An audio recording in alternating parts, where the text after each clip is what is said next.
for your small business. The best bank for your business will offer competitive fees and so much more. At BNC National Bank, our team is proud to offer you a helpful, supportive, above and beyond banking relationship.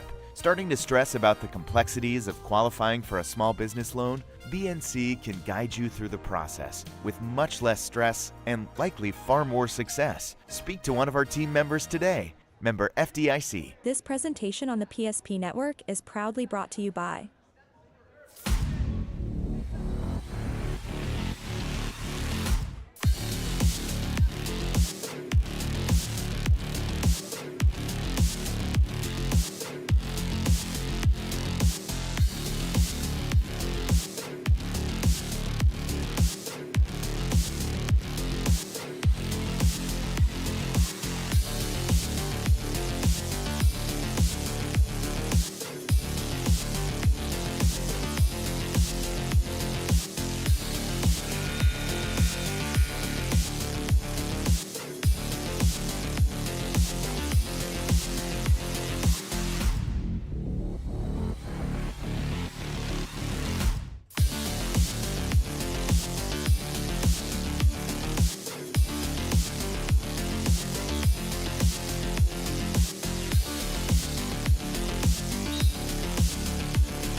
Make sure to like and follow the PSP Network on all social media platforms and hit that subscribe button on YouTube.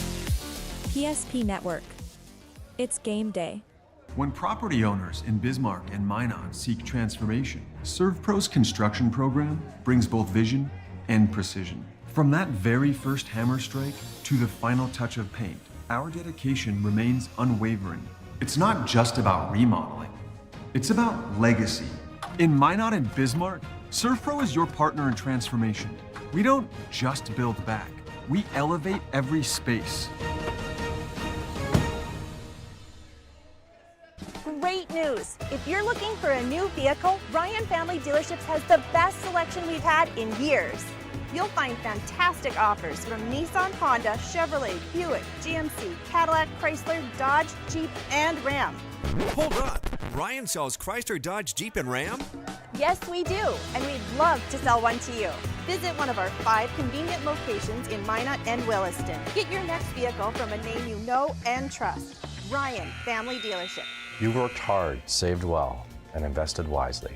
Whether it's paying for a child's education, taking the family trip you've dreamed of, giving back to the community, or funding a confident retirement, we can help you reach your goals. We are passionate about helping you make smart decisions about your spending and saving so you can feel confident about the future while enjoying life today. Together, we can design a personalized plan that takes into account your short and long-term needs and wants, but is flexible enough to adjust as your life changes. That sinking feeling you get when this happens? That's oil change-anxiety. The anxiety of being without a car with a billion things to do. The fear of being overcharged. The stress of not knowing where to go or who to trust. But you never get those feelings at Valvoline Instant Oil Change, where you can watch us work right from your car, and we finish up in about 15 minutes. We changed your oil and did our 18-point safety check. Valvoline Instant Oil Change. Service you can see, experts you can trust.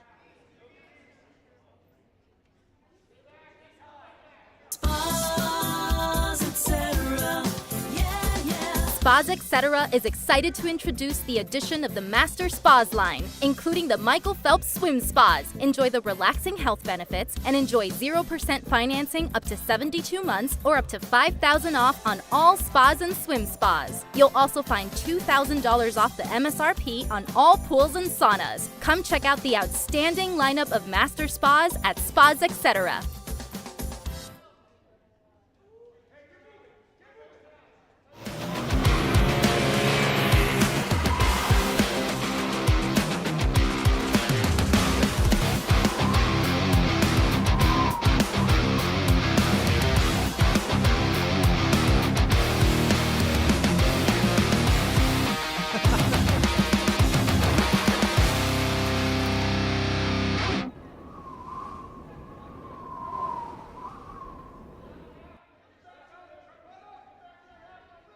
Ordinary guy, but right now Gary has car trouble.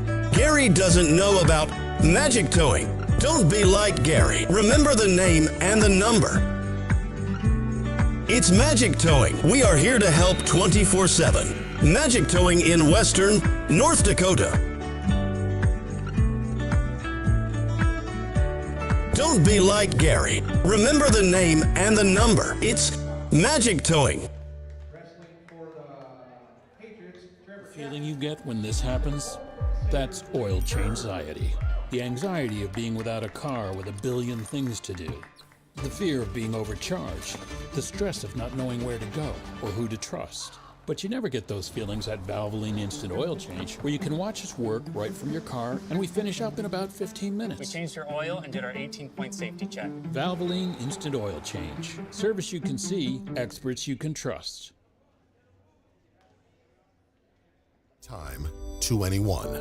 It's not really something you can schedule on your calendar, but when it happens to you and it's not your fault, there's one law firm to remember. That firm is Schweigert, Clemene, and McBride. We live here and take pride in helping our community. We know this area inside and out. We put in the work and fight for what's right so justice can prevail for you. That is what we're all about. We're on your side. We're Schweigert, Clemene, and McBride. History book, a time gone by. But even in this modern world, there are new frontiers to conquer. Whether you're tending the land to grow a better tomorrow or growing a business for new opportunities, the work you do powers the world. Exploring the frontier means stepping forward, shaping the future for yourself and for those around you. First International Bank and Trust, helping you live first, one step at a time. Nodak Insurance Company has been serving our state's residents in good times and challenging times. We come together for the greater good, from simple acts of kindness to company-wide efforts that make a difference in our community. It's who we are, rooted in North Dakota and ready to serve when it matters most. Nodak Insurance Company, agents with answers. Darren Johnson, Cody Olson, and Scott Wilkins, your agents with answers in Mandan.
Good afternoon and welcome to the Jim Hauser Gymnasium for a PSP wrestling broadcast. We got a doubleheader.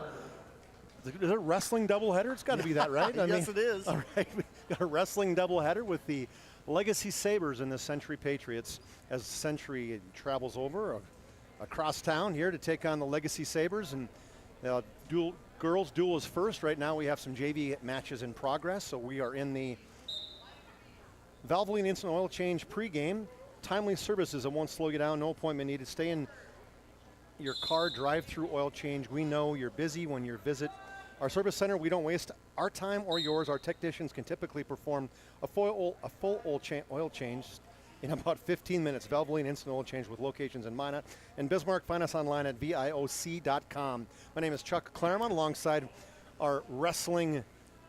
What's a good term for you, John? Oh, John Gums. I mean, you I don't want to say know-it-all because that's guru. Guru. I like. Okay, wrestling guru John Gums, and helping me produce and camera today is John Haugen, and we have a little bit of JV matches going on in progress, and then we'll have the girls up first, and this is a big matchup for on the boys' side for sure, right? As we take a look at on the boys' side, where we've got Bismarck Century comes in number 1, Legacy's number 2, so that'll be the kind of the nightcap, if you want to call it that. But this first one, I mean, there's going to be some good matchups in this, although Century is not rated, but Legacy is rated number 1 in the state of North Dakota, according to the Dakota Grappler early poll, John. Yes, I tell you what, they actually lost a duel to Bismarck High, and that was just on matchups, but they had some girls injured early on here, and basically trying to get back into the weight classes they want to be in.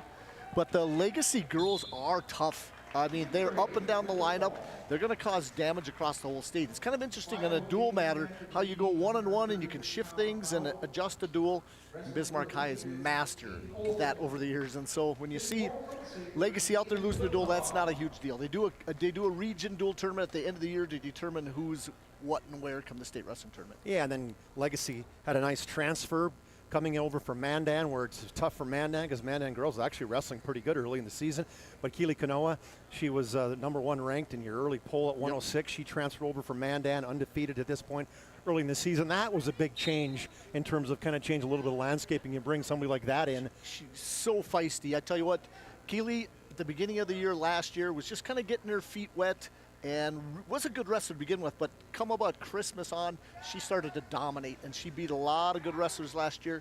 And then as the weight classes spread out, it just puts her on top. She was a finalist last year, and so guess what? She's seen the toughest competition in the state. In fact, North Dakota girls travel really well. They see a lot of the South Dakota competition, and she beat the number 1 wrestler in South Dakota twice last year. So she is going to be in the mix, and she's fast, strong for her size, and just does everything right so far. Yeah, and we'll take a look at standing. Let's do that first as we're in the Valvoline Instant Oil Change pregame. The wrestling standings, both the boys and the girls will pop up here. This is just the WDA standings. Johnny, you can take a look at your screen right in front of you. You can actually see it better than I can probably from where you are.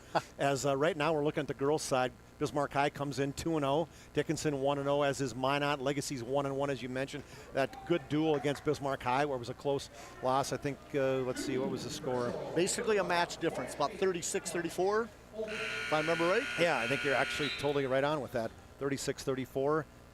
Legacy lost to Bismarck High. And ultimately, then you look at Minot 1-0, Legacy 1-1, we mentioned. Turtle Mountain 1-1, and they wrestled Legacy tough early in the season. And then Jamestown, Williston, Watford City do not have a WDA duel. As Century, they did lose. Actually, they've lost. I have them at, that's just WDA. Century is 0-2 overall. They lost to Minot and then West Fargo early in the season. So Century's 0-2 overall. Well, when you look at these lineups and stuff, it makes a huge difference in the duels, filling a team. These free points, by having a weight class open, we're still growing the sport. Now, there's a lot more girls. In fact, it's the largest growing sport in America is girls wrestling. But there's still a lot of teams that don't fill all the weight classes. They kind of pile up a couple girls, and you got a bunch of little ones or a lot in the middle weight classes or some of the bigger ones. But filling a full team makes a huge difference, and it does in the West region especially. Yeah, and at this point in time, we're in year, 3 of wrestling for girls, and boy, when they first started, I'm going back and doing some research, there were really a lot of open classes. You might only had a handful of girls, and now you take a look at it, and teams are really starting to fill in their full rosters. Well, it's becoming special. I tell you what, some of these teams do such a good job recruiting. The girls basically are pulling other girls out of the hallway and let's give this a shot. And it's becoming basically one of the best things that's happened to wrestling in years. Yeah, and opportunities for girls to have additional sports to play in, right? If you don't want to be you're not a basketball player, well, hey, if you're not that, what other options might there be for you this time of year? And it's perfect to get girls get some more chances to, really, when you think of girls or guys coming out for wrestling, I mean, what opportunities for you to get yourself in better shape, and whether it's mentally or whether it's physically, both of those, they've made huge strides. I know you've talked to a ton of girls who have really made it. It's made a difference in their life. Well, I tell you what, just the whole work ethic aspect and the idea of life in general, knocks you down, you got to get back up. And wrestling basically foreshadows their whole life that way. It basically sets you up to know that you can do things that you never thought you could ever do. Work hard, have goals, have success, and that victory or that hand being raised, there's no other feeling like it. Yeah, absolutely. We are in the Valvoline Instant Oil Change pregame. Folks, Valvoline Instant Oil Change with locations in Minot and Bismarck. Find us online at VIOC.com. We'll take our first break. When we come back, we'll talk more. We'll dig into the wrestlers. We'll talk about the Legacy Sabres and the Century Patriots. You're listening to High School Wrestling on the PSP Network. Brought to you by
Make sure to like and follow the PSP Network on all social media platforms and hit that subscribe button on YouTube.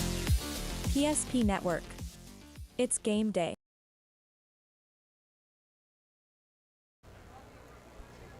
Back at the Jim Hausler Gymnasium, Chuck Claremont and John Gums, as we're getting ready for a matchup between the #1 ranked Legacy Sabre girls in wrestling and the Century Patriot girls. And let's first talk about the Patriots, coached by Baron Blanchard in his third year. Coach Blanchard, he wrestled at Northern State, and 285 pounds, big guy, two-time All-American, NSU, Northern State Hall of Fame guy. I mean, and he was big into Century wrestling and Horizon Middle School for 13 years. How do you get a crossover from a coach like that moving into the girls' side, John? Well, he had an adopted daughter that started to wrestle. And when they started asking for coaches, he was going to do anything possible to help out the program. And so the transfer over for him, he's such a natural. He's such a really good guy where I don't know if you ever had a middle school teacher. There's a certain feel you have about them. They're not rough and mean and tough. You're basically getting these kids ready for the high school. Yeah. So you got to kind of, the old, how could you say this, the huggy-feely type teacher. Absolutely. And he got into the girls program and wouldn't change a thing. He loves it. It brings a different attitude to the sport.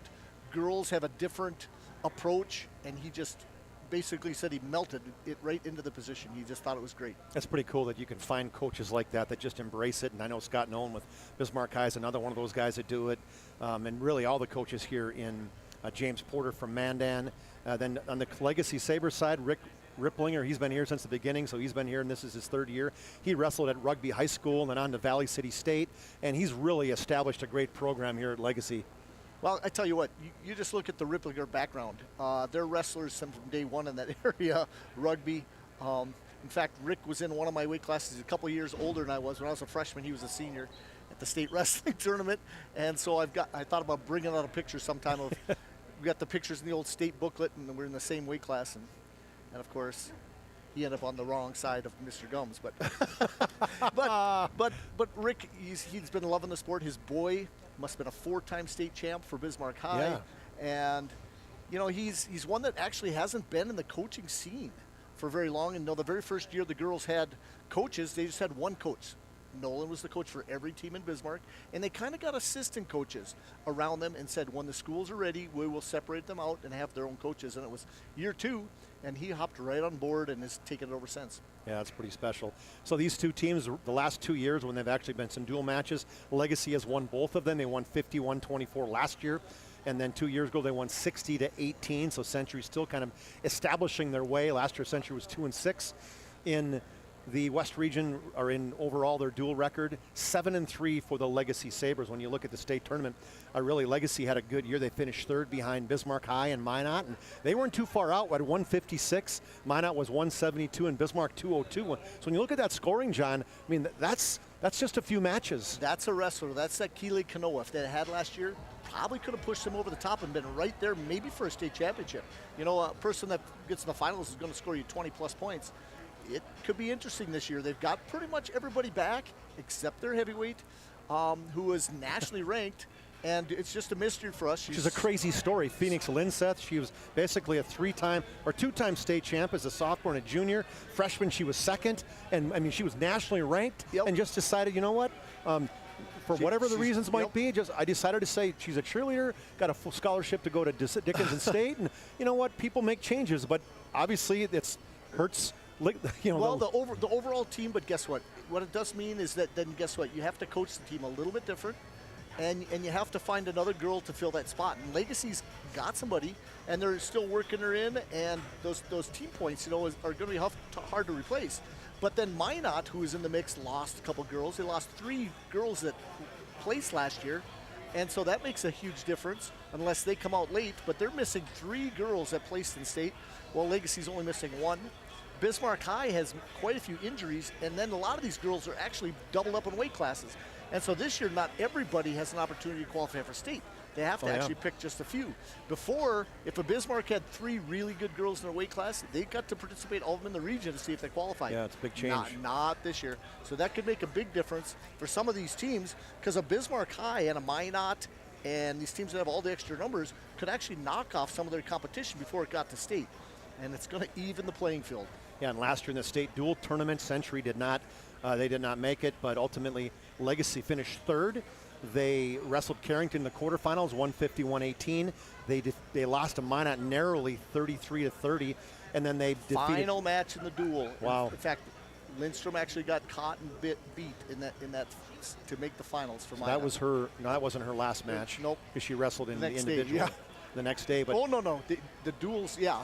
The duels are after the individual. Also, that was her last match of her high school career. No, that was she wrestled the 3rd and 4th place match for the team.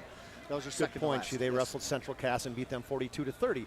So we're still waiting for the girls to even come out and get ready. Although the first match doesn't get started until 6 o'clock. I know they're warming up in a different gym here at Legacy, and beautiful facilities we have here at Legacy. Just one of the great places we have in the Bismarck Mandan area. We got a chance last match where we had Mandan and see, who did Mandan wrestle? They had Bismarck High. Hello, how do you forget that? That match we had last time, but we wrestled at the great match. Not the new Mandan Gymnasium, but the new Mandan Auxiliary Gymnasium, and that was beautiful. And so we're pretty spoiled here in Bismarck and Mandan for the facilities we have. So we'll take another break as we are in the Valvoline Instant Oil Change pregame. We're timely services that won't slow you down, no appointment needed. Stay in your car, drive through oil change. We know you're busy when you visit our service center. We don't waste our time or yours. Our technicians can typically perform a full oil change service in about 15 minutes. We'll take a break. When we come back, we'll talk about the Century Patriots as you're listening to PSP Network and high school wrestling.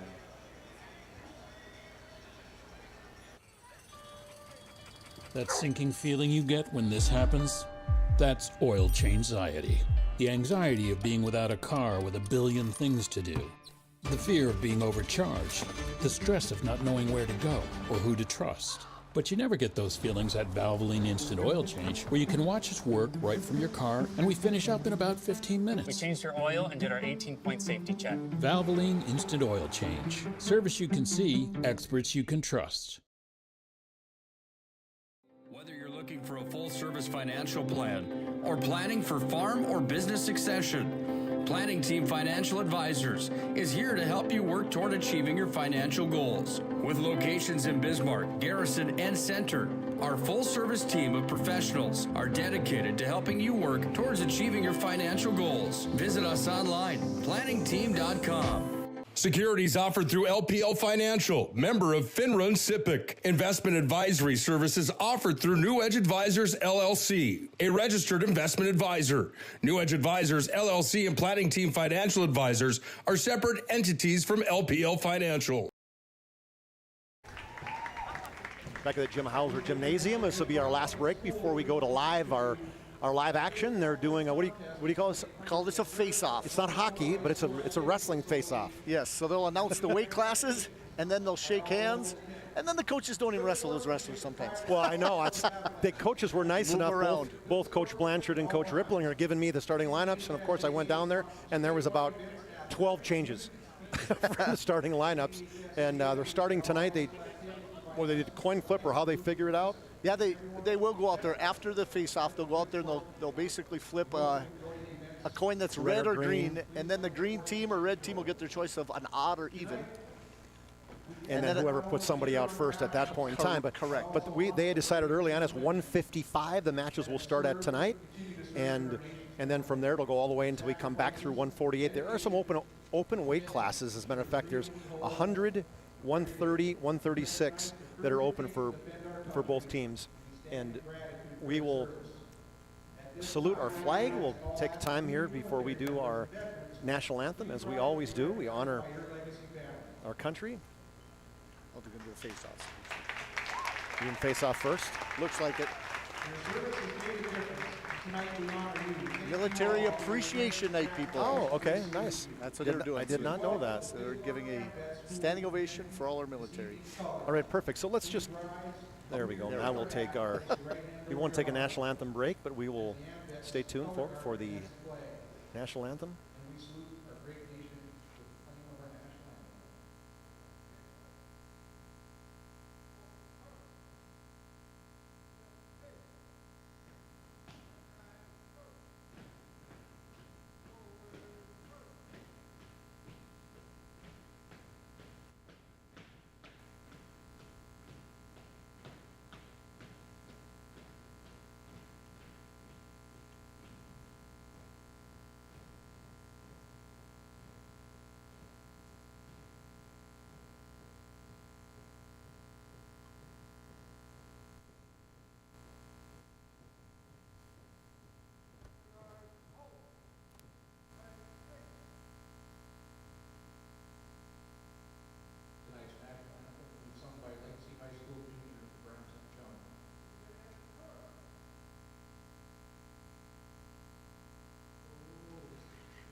right, great job. National anthem. I did not get the name. Did you get the name, John? I did not. No, we did not. So, but a good effort. Very nice singing there by a gentleman from Legacy High School, I think is what they said. So we're getting ready for the face-off. And let's talk about the girls here from both sides. We got an opportunity to take a look at these. And as we're kind of highlighting either one of these two teams, John, as you look down. Right at 155 pounds, wrestling for the Patriots, Addie. Well, hopefully they'll turn the lights back on. We got to get my phone out here as they turn the lights off, which is kind of cool as they're wrestling, but they not cool if you're a broadcaster where you can't see necessarily. So we'll get some lights on this. So yeah, let's take a look at these two teams as they're getting ready to wrestle. They're going to start at 155, John, and it's going to be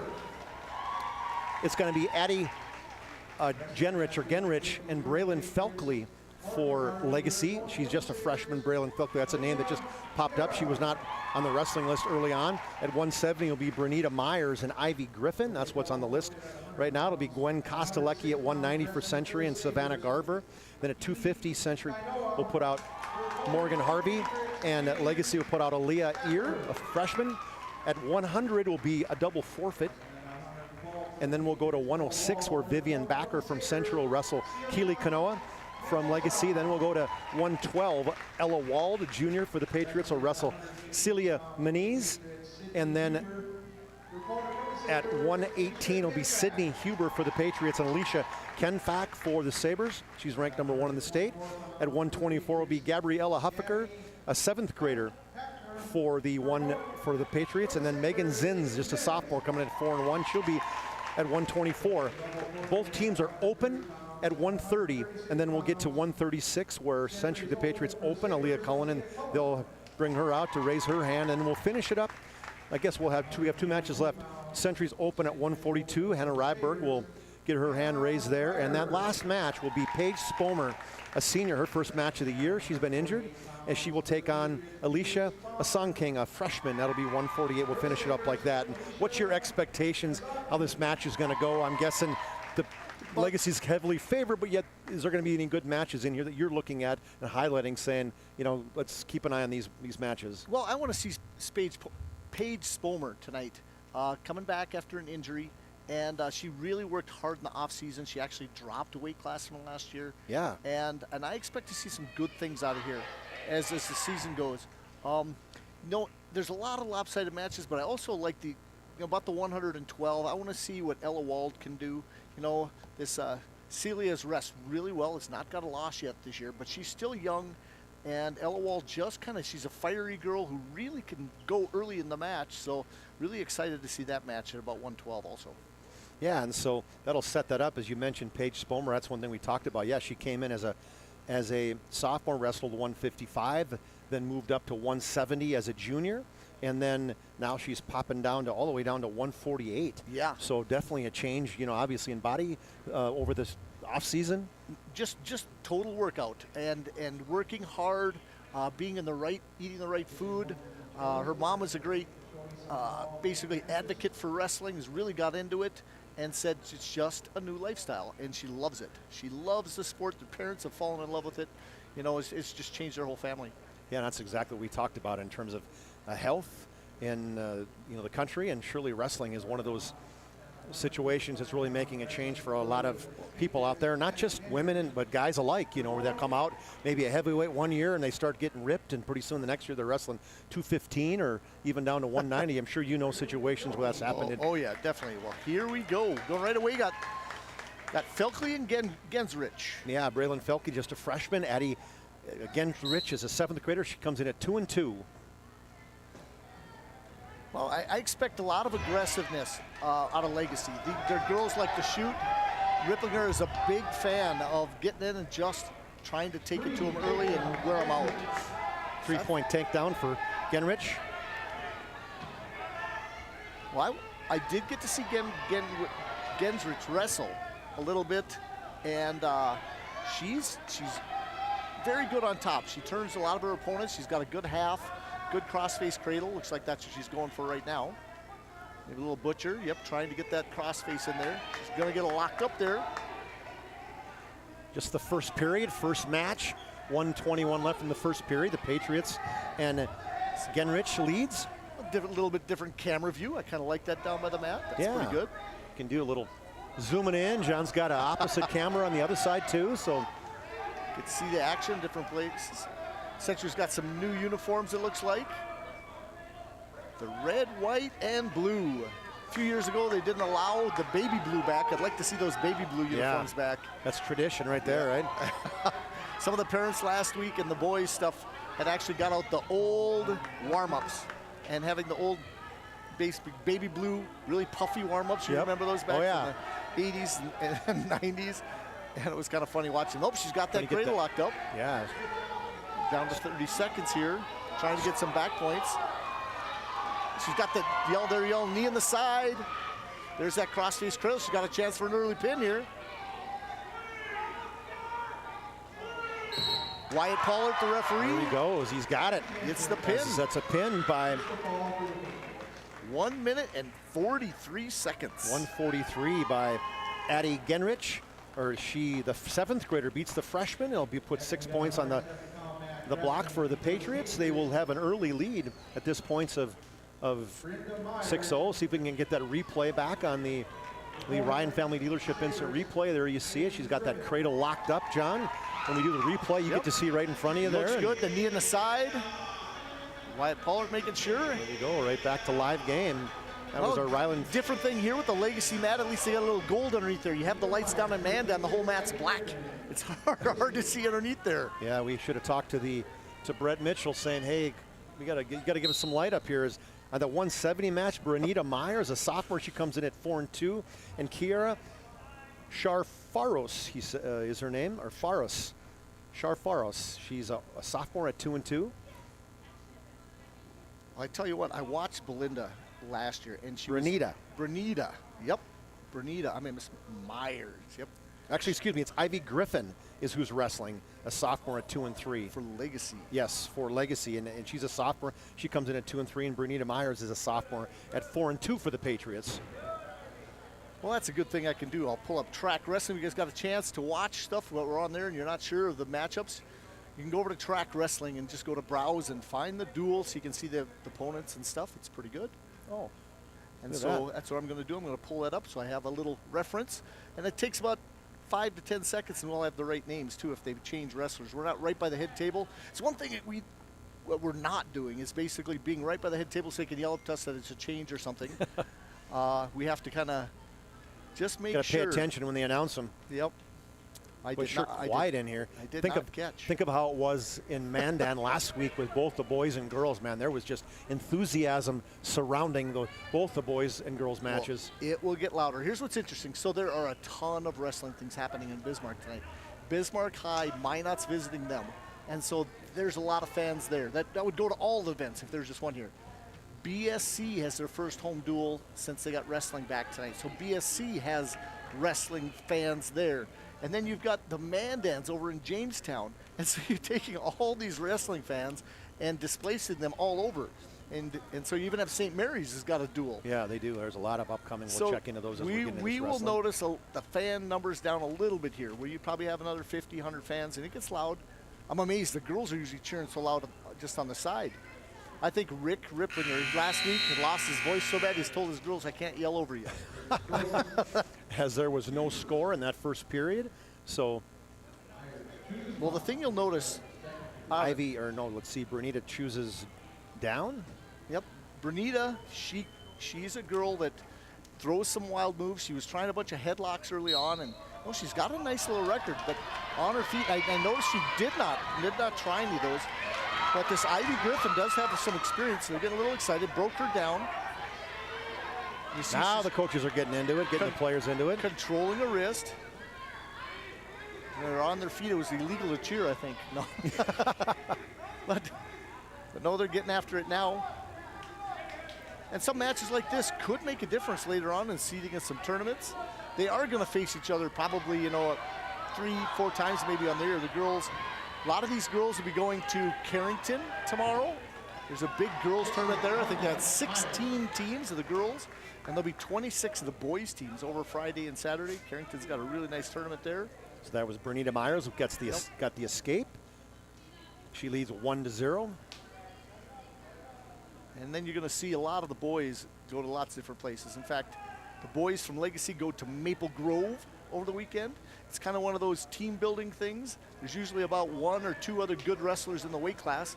But the big thing there is just to get some confidence for the wrestlers. You know, not always wrestling the same guys. Last week, taking the lumps in Mandan, a lot of the guys got 7 to 9 matches, and it was tough. I mean, you talk about some of the best teams in South Dakota there. And then we've got wrestling all over. I mean, we got people going down to Rapid City. But, oh, she's trying to get that takedown. Get that head out of there, right? Yep. There we go. Got to get that good snap, breakdown, or snap, and then a reshot or something would have been effective. Second period, almost 20 seconds left, just 1-0. All we have is an escape by Myers. It's disappearing quick. But you notice we have 13 weight classes. They changed that. We used to have 14. They kind of consolidated to help out. Some of these duels don't end up in a tie with having 13 weight classes now. Might have the same score, but then you can go who won 7 matches versus 6 matches. The old criteria changed just a little bit. So still 1-0 now, end of 2. This will be Ivy Griffin from Legacy. She'll get a chance to choose. She's looking over her coach. Ripper's saying either if you want to get out, you go down. If you can't get out, then you better go both up. I could read his lips from here. You make the choice. Yep. So she's going to take bottom, right? Because going down just it ends up being a tie. Rick wants to go full out. Like I said, you're going to have to get an escape now and a takedown, or you can be on your feet and just get the takedown and still win. If you go to your feet, a tie means nothing. There she gets that escape. So we're all tied up at ones in this third period on the BNC National Bank scoreboard. That's Ripper's philosophy. You know, why make the extra energy and use it if if you go to your feet, get the takedown, you're going to win the match anyway. Because nowadays that 3-point takedown and give the girl an escape, it's 3-2. That's right. So the idea of going to your feet wasn't bad, but she did a great job getting up right away. So now it's tied. Now you still need a takedown. Doesn't look like there's been a ton of energy expended in these first couple periods. So they should have a lot left right now. Nobody's actually gotten out and challenged themselves. And, you know, maybe they don't feel comfortable getting underneath one another and get basically spun behind. And so they're just doing a lot of, surprised he doesn't call stalling. So there's timeout right there. Was he get her headgear? Headgear, yeah. Safety measures. The North Dakota Safety Council loves that. As does Sanford, I'd imagine, if they're here doing the athletic training today. I didn't see them around here, but they probably are. I experienced cauliflower ear, and so you got to have your headgear on right. Yep. Probably one I of the have not. I'm guessing that doesn't feel very good. One of those most painful things for something as small as you think. And then, man, I can't even explain it, how the side of your head can hurt when it's just a little ear. You know? And that was while wearing headgear, the only time I ever got it. Wrestling a guy by the name of Mike Seeger in practice. Practice from Century. Two-time national champion. And I was helping out at the University of Mary with Milo Trusty. And he put me in a front head and twisted me so hard. I'm going, what the heck? He tried to take my whole head off. Well, and in the process, he took my headgear and put it around my face. And it took my ear with it. Oh, no. Under 30 seconds now, we're tied. Somebody needs a takedown. They will go into overtime. Well, it takes... If nobody gets a takedown. Well, if I'm the coach here, I'm telling them to get angles. And I see why they're grabbing hands and stuff like that, but then they need to get arm drags off of this, or a little duck unders. Try to work underhooks. You know, they're really not trying to get angles. Both these girls are... Oh, there's that snap. 5 seconds. Try to snap down. Now she's... See how... Sprawl by... Yep. I like the effort. So 1-1. Both will start upright. First takedown wins. 1 minute sudden death here. If takedown happens, it is over. Otherwise, it finishes as a tie? Nope. No ties. No tie. Then what? And then they go into overtime, and one person gets their choice on who goes up or down, and they both get a chance. From either one guy makes a choice, they pick down or they pick up. And if you pick down, get the escape, get one, then the other girl gets to go down. And if they get one, it's tied again. It goes to ultimate overtime, where the person who scored first gets their choice of if they want to go down or up. If you ride them out, you win, or if you get your escape, you win. So it's Those are details that a basketball guy may not know all that detail. Overtime procedure, I will go through it again with you. I got you. I'm following. Oh, here we go. Takedown. Trying to pull it up. Stay and bounce your feet. Oh, got to bring her back on the mat. 20 seconds left. Well, drop those hips. It's interesting because Wyatt Pollard loves to call stalling. He's one of the better refs in the state. He does college, so he likes aggression. And he hasn't warned anybody for stalling, so no one's going to lose the match. Well, there's a shot with that single again. Can she drive her out? Yeah, turn the corner and a trip. Can she get it? There's 3, and she got the takedown. There's the win for Century. Yeah, and we're going to get that on the Ryan Family Dealership instant replay as a great takedown by Bernita Myers. That'll give her 3 points. That'll be hard to teach somebody to be aggressive like that. Got lowered her level, got a good shot in there, and just took the takedown. Yeah, let's take a look at that one on the Ryan Family Dealership instant replay. Look at this, lowers her level. Go ahead, John. Right here, I'm just watching it for you guys as you go. She got the wrist, lowered her level, got a shot in on a high crotch single, and then to a double. And I like how she turned her back to the middle. Yep, exactly. Mad awareness. And a takedown. And there you go. That's our Ryan Family Dealership instant replay.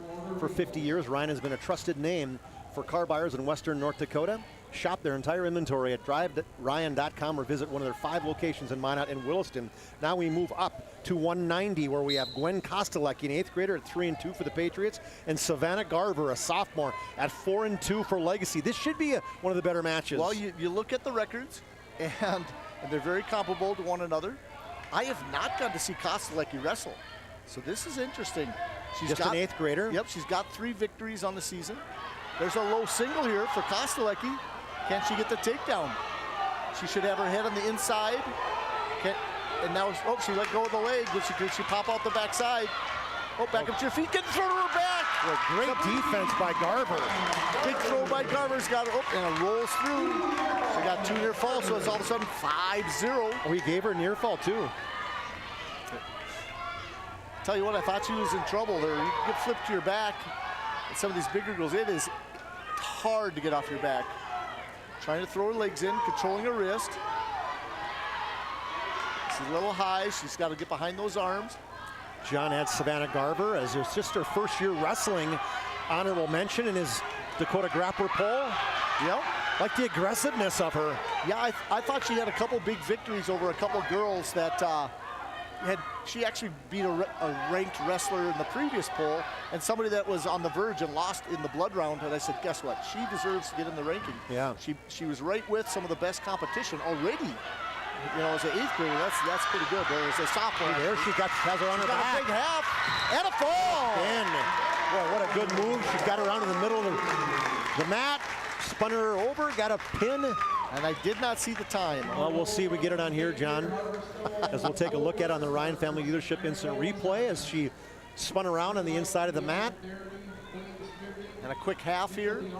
Steps off to the side. Now, having 1 point in bounce, the Century Girl needed to get her whole body outside the mat, but if you have 1 point touching the inside, you're still in bounce. Drives her over. And a fall. And we did not get the time.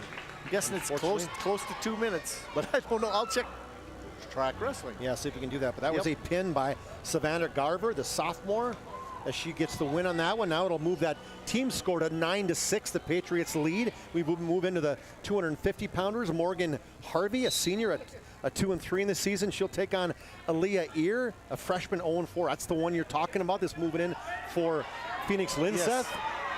Quick 3-point takedown for Harvey. Well, when I was doing the rankings, the record they have might be a little bit different now, but she had beat 2 of the top wrestlers in the state over the last couple weeks, so she's really coming on.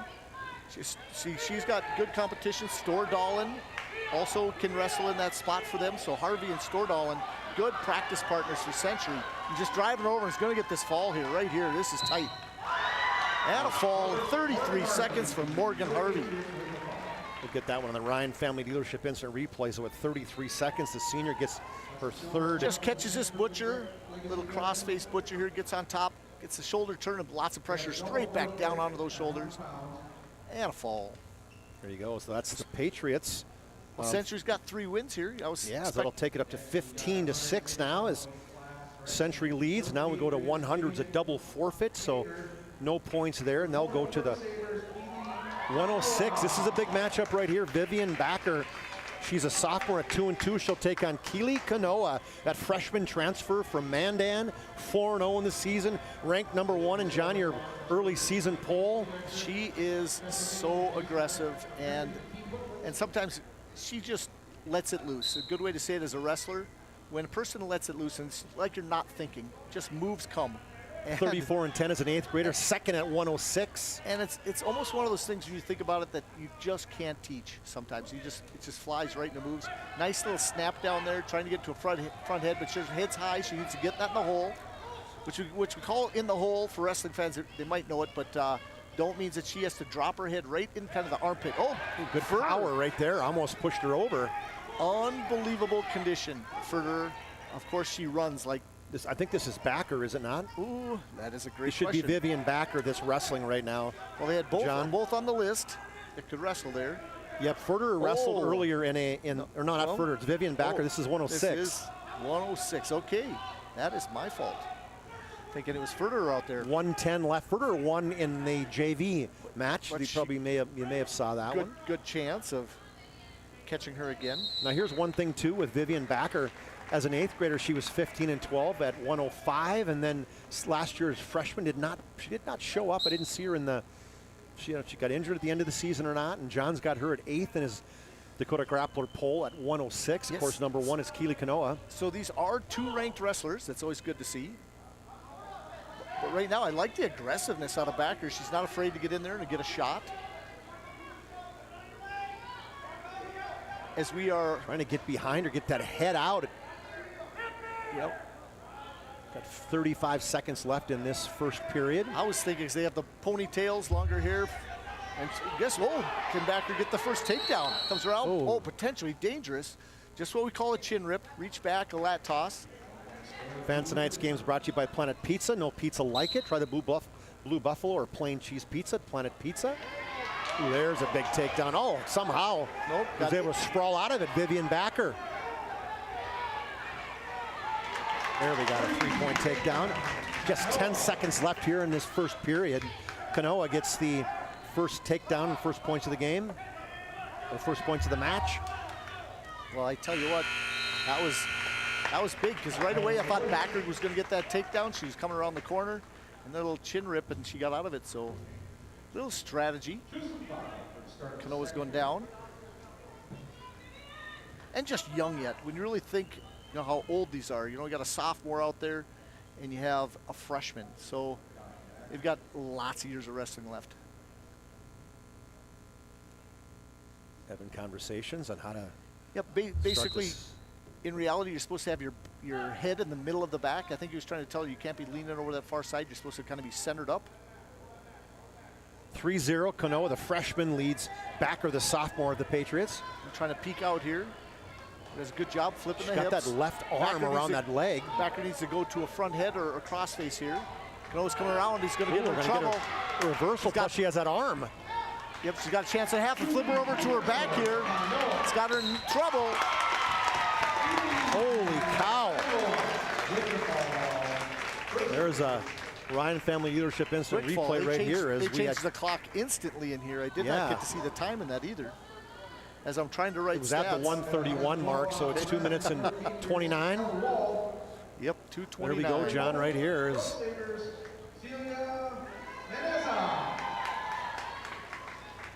What a great move by. Hard half. She got herself in trouble a little bit. We used to call that basically a whizzer, and then you counter with a half over the top.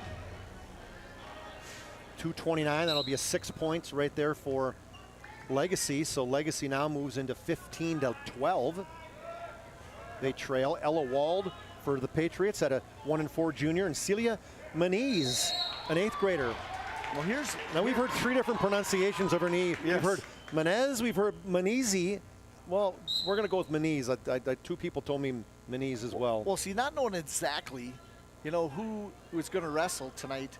Ella Wald is only 1-4, but she had a great state tournament last year and found a way to get a place. She did place last year at the state wrestling tournament, so she's going to have to step up. She had an under 500 record, still found a way. I think she was about 14-16 last year or so.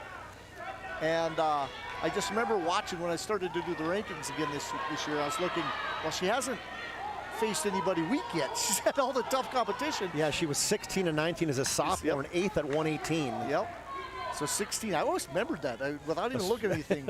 But I do the rankings, so I was looking at that going, how can I squeeze her in the rankings? And she fell out of the rankings. She didn't even get ranked because she hasn't beat anybody yet this year. And I don't base it on how they did last year. Oh, big toss to her back. And this is having good partners in the room. Her wrestling Kanoa every day is going to make her tougher. That was awesome throw there. Yeah, Maniz, a 3-point takedown. She leads right now.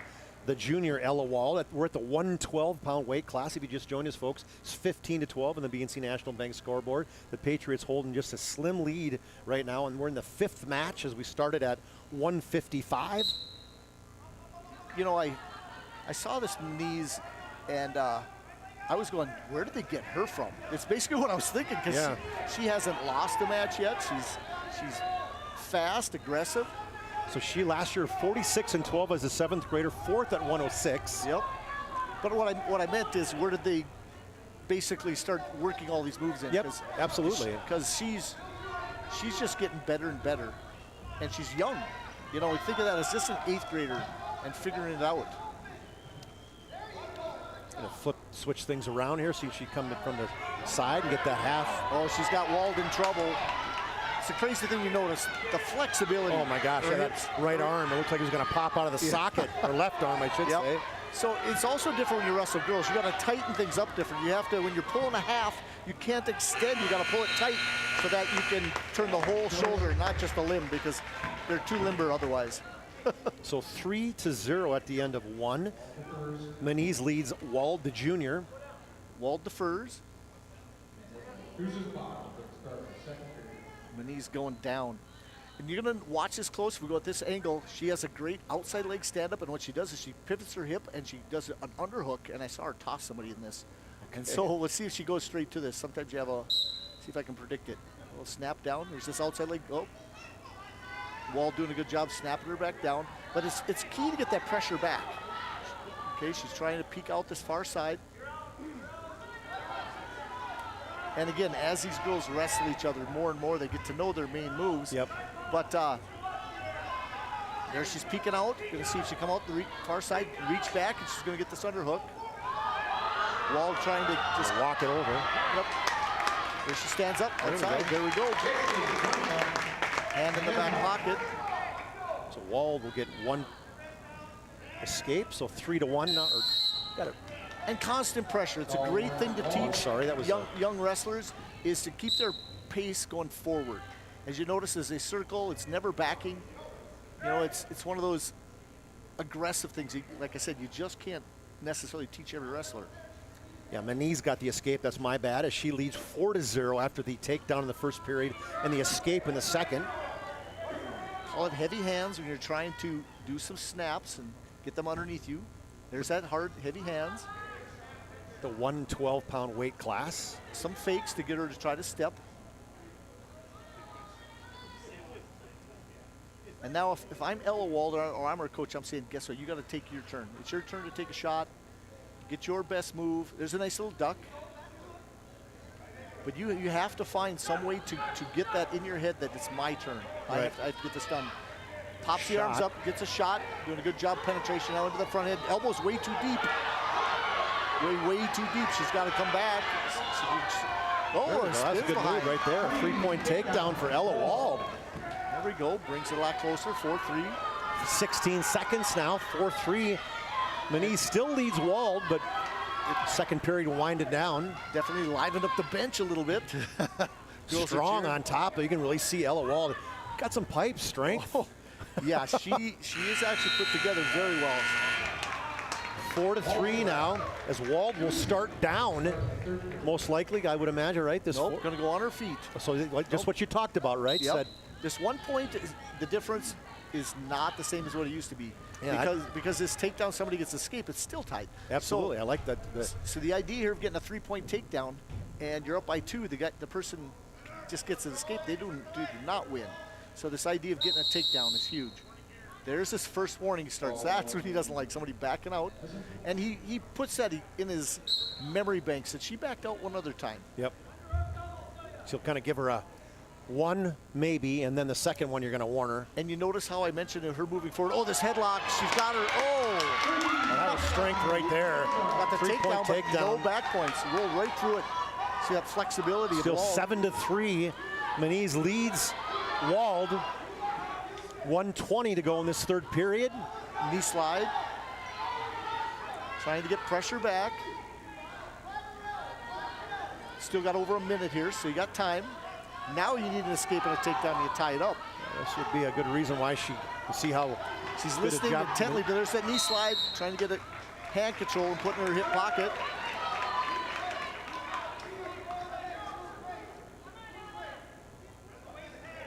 Yeah, I got to know Elle a little bit last year at the state wrestling tournament. I was watching her success, and she came over. She's just a wild younger. There's a nice escape for her. And it stayed right on top of her. And then trying to get that same takedown she got earlier from this front head. Nope, can't do it. Got her underneath her. 7-4. Takedown will tie it. But just a little story. After she placed, she sit there crying, actually, with Blanchard. Just a happy cry. And she had the wildest hair. And I gave her a T-shirt, and I took a picture, and then I showed her later. Why didn't you tell me my hair was messed up? Well, I didn't think of it either, but it's one of the better pictures. While she's on the outside of the mat, and he's telling her right now, you can't be on that edge. I'm going to warn you for stalling again. 33 seconds. See who takes that first shot. Moniz trying to change levels. Yep, she needs to get back to her front head again, the way she finished the last takedown, if that's how she wants it. Or she needs to be able to get her own takedown by a good shot. Now she's playing the edge a little bit, Moniz 15 is. seconds. The Patriot girls got to start cheering her on. Yes, short time, you can't wait. It doesn't matter if 10 seconds, like you said, take a chance. Yep. Got to shoot. There's a shot. Oh, this is quite penetrated enough, down to 4. A good match right there. It's going to end 7-4. Like the battle right there. You'll see those two again, I'm going to guess, John, before the season's over. As Moniz will win 7-4, 3 points, team points. That'll be we're at a tie now, 15 all. We'll move into the 7th match. Sydney Huber, an 8th grader, comes in at 2-3 for the Patriots. And Leash Kenfack, one of the best wrestlers here in the state for girls at 118. Oh yeah, she is like 48-0 as a freshman, 51-1 as an 8th grader. So she took second as a 7th grader, first at 105, then first at 112. So yes, she's lost once in the last 2 years. She was a preseason All-American. She got ranked nationally. So man, things are just looking up for her. I did have her on the cover of my little newsletter thing I do, so she is such a good, I'd say, upcoming wrestler in the state. Yeah, you said ranked 15th nationally, #1 in the Dakota Grappler poll at 118. But doing the extra stuff. She wrestled in the preseason national. She also wrestled in their national dual team. So she's facing some of the best competition in the nation, and you watch her flow. She goes from one move to the next. It's young wrestlers, if you're watching this, it's not just one move. It's a combination of things. I like how Huber's battling a little right now in this first period. Huber wrestles with a lot of good competition herself, but it's one of these where, you know, you have to find out. There's that double lifting. Ooh, look at how much strength right there. Yeah. It's kind of like when she decides, I'm going to take this, and she does. Off the mat, they'll go back to the middle with. And I'll guarantee, you know, Barron's got the mental game going with his girls too, that guess what, if you can wrestle with one of the best girls in the nation, this is going to help you in every other match you do. Yeah, don't avoid this matchup, right? The girls know it, so why not wrestle hard? Yeah, 1 point escape. You know, see what you got. Where are you at? If you can stay with her, you know, it'll give you more confidence. A loss means nothing in the big picture. Yep. And coaches teach that, because guess what? We have to build, you know, to the end of the year. A state championship is not won in the second, you know, week of the season, or even a state placing. A lot of these girls, you know, aren't looking for the big one. They want to do the best they can and get as high as they can. They, you know, their goals are a little bit different. You know, they want to make sure their other teammates do well too, more than guys. Guys are more considerate about themselves a lot of times compared to the girls. 6-1, Kenfack leads Huber, sophomore over the 8th grader. So a team championship would mean more probably to some of these girls than even the individual state championship. We'll finish this first period. 2 takedowns for Kenfack. She'll lead 6-1. And she's helping the team out a little here because I think she could probably make 112. She's not a big 18-pounder at all. She's probably not cutting too much, if anything at all, for weight. Because guess what? They have to spread out their team a little bit, and they've got a few pretty good, as you can tell, young, lower weight girls. As Ken Fax faces her up. That's an escape. 7-1 now on the Nice BNC National Bank scoreboard. Watch this inside tie. Just forces in the inside tie in the left hand, and then she goes to the head with the right, inside on both, and controls what she wants to do. Okay, controls her wrist, but you notice the inside. You notice the difference of the Century, she's on the outside. The scoring opportunities are so much less on the outside. No, so coach should be screaming that, right? In terms of working on that. Fight for inside control, yes. She rolled it, now she take it right to her front head. And ooh, that was a quick move right there. Third takedown now. And what we call just a go behind. It's kind of one of the simplest things ever, but it's not easy. Simplest, you call it a go behind. Most takedowns in the United States are with that move, just to go behind, a snap and spin as hard as you can. 10-1 now. This would be 14 points for the Sabres. Lots of match left. A minute left here in the second period on the BNC National Bank scoreboard. Well, she's going to look to probably get a tech fall, if not take her straight to her back here, because she could cut her and take her down again. But she's going to work a turn here. She's got a bottom wrist, basically trying to get almost a butcher. But if she wants to do the crossface, she's got to go over the top of the arm on this side. Almost got that. There's that half. Now she's in major trouble. She's got the wrist and a half on this far side. Catches the elbow. Now it's just pressure. Trying to push her away. Again, she's got to pull this elbow tight against her body. Oh, good roll through. There we go. 4 back points there. And I'm still not used to having 4 near fall. That seems really weird to me. 14-1. I've gone 55 years in my life with 3 near fall big max, and now you get 4 here in high school. Well, I'm about a week away from 55, so I'm not quite 55, but won't be long, and I'll be closer to 60 than 50, and that's scary. I don't know. You've been there. I just turned 58. All right, so end of 2 periods. That was a good period there, as they had a 4-point near fall and a takedown, the third one of the match, plus an escape. So we're at 14-1 right now. Well, going to their feet, if there's one more takedown, and she's over. Unless she takes her straight to her back, and then it's not a whistle, it's all because of the takedown. You can still get a fall. There's a good shot. I like that aggressiveness too by Sydney Huber, saying why not take a chance, see if she can't pull it in. Back to your knees. There we go. Let's try to circle up. Get off your belly. Get your knees. They're saying. I hear Justin Dakota over there.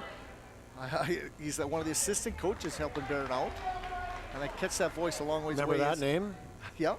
Wrestler for the Patriots. Yep, his son was a 2 or 3-time state champ for a century. So, Justin, there's that tough double leg. Oh, took her to her back. So this is what I was talking about.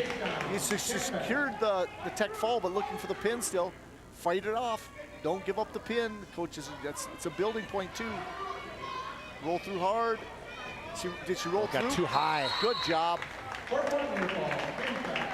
We'll take a look at that in the Ryan Family Dealership replay. I give Huber, the 8th grader, a lot of credit. She worked her butt off out there against one of the best wrestlers in the nation. So she got a 3-point takedown and then 4 more back points. A 3-point takedown, 4-point near fall. So ends up, I don't know if you can even, a 21-1 to even do it that way. Yep, that's exactly right. So 15-21, right? Or 21-15, Legacy leads.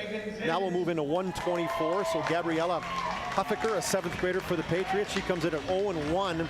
And then Megan Zins, a sophomore for Legacy. She's 4-1 in the season. Megan Zins, honorable mention in your Dakota Grappler poll at 124. Well, she's another girl that's just stepping up. I see, some of these wrestlers that Legacy has, they're not losing matches. I mean, it's kind of one of those team things. She's came out of the woodworks and actually was basically 1 win away from probably making the top 8. And doing the points, when I wrapped up the points and looking who they faced, she's right there. So if you're sitting in that spot, I look at history, I look at lots of different things on how people do, and if they start moving up the pole, watch out. but she's a pinner. She likes to throw. She's got a nice little duck. There's that duck right underneath. Nice takedown, going straight to this half and running it hard. She can get her to turn the corner straight to her back. She's got her now broke down with this half. She's going for it. A power half. She can walk it over. Yep, now she just needs to suck it into her own armpit here. She's flipped the hips. Adjust a little bit. She needs to reverse half and catch her head. You get any back points? I don't think so. I think she flipped right through it. I don't see any fingers being held up by the referee. Still 3-0 then. Off the mat, 1 minute and 3 seconds left in the first match. If you just joined us, folks, we started at 1:55. We're in the I don't know if you noticed eighth match.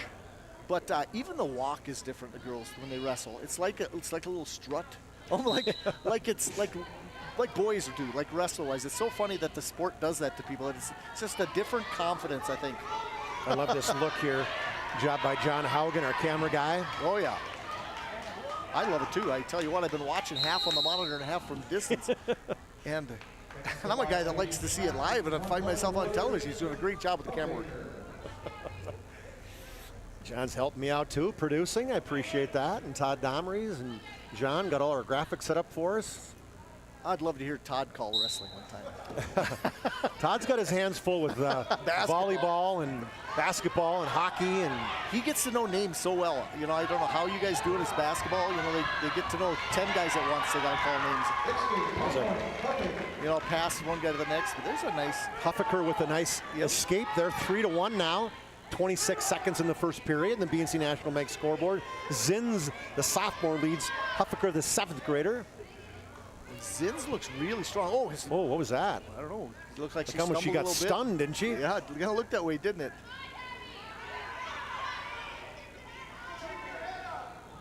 Yeah, I mean, I get visions of different things, and these girls just working so hard. And I just see the sky's the limit for this Legacy team. They had so much talent coming up. So many girls in the room doing a great job, great coaching staff. You know, I had a question for you. If somebody ever made a decision, say somebody named Phoenix decides after watching this a month into it, I'm not saying this is going to happen, but yeah, she decides she wants to come back out. How open are coaches to doing that? You know, every coach that's a great question. I tell you, every coach has different philosophy, because some say, guess what? You have to be in for the whole battle. You're not coming for championships. You're not coming for anything else. You have to get along with all the other teammates.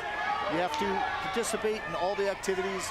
And wrestling doesn't allow you to baby anybody. There's a nice takedown. How about that move? Stayed right with it too. What power! He's got to keep pressure on. Good job. It's on going to her be toes. hard to get out of. Got a minute 26 with it too. Catching her chin. You can see her trying to peel it off, but she couldn't. 123. On the Ryan Family Leadership Instant replay on this one, as we got a bird's eye view right down here. Now he popped up high as he got that 3-point takedown. I think a pin about 307. Yep. At 136, the Patriots will be open for the Sabres, Aaliyah Cullinan. Cullinan gets a victory here. It's a 6, her hand raised. So there at the 307 was the pin. So Zins with the 6-point for Legacy. That'll put Legacy after that one to 27-15. And then who came out? There's a double forfeit at 130, and then we came to 136. Aaliyah Cullinan will get the forfeit there, so that'll take it.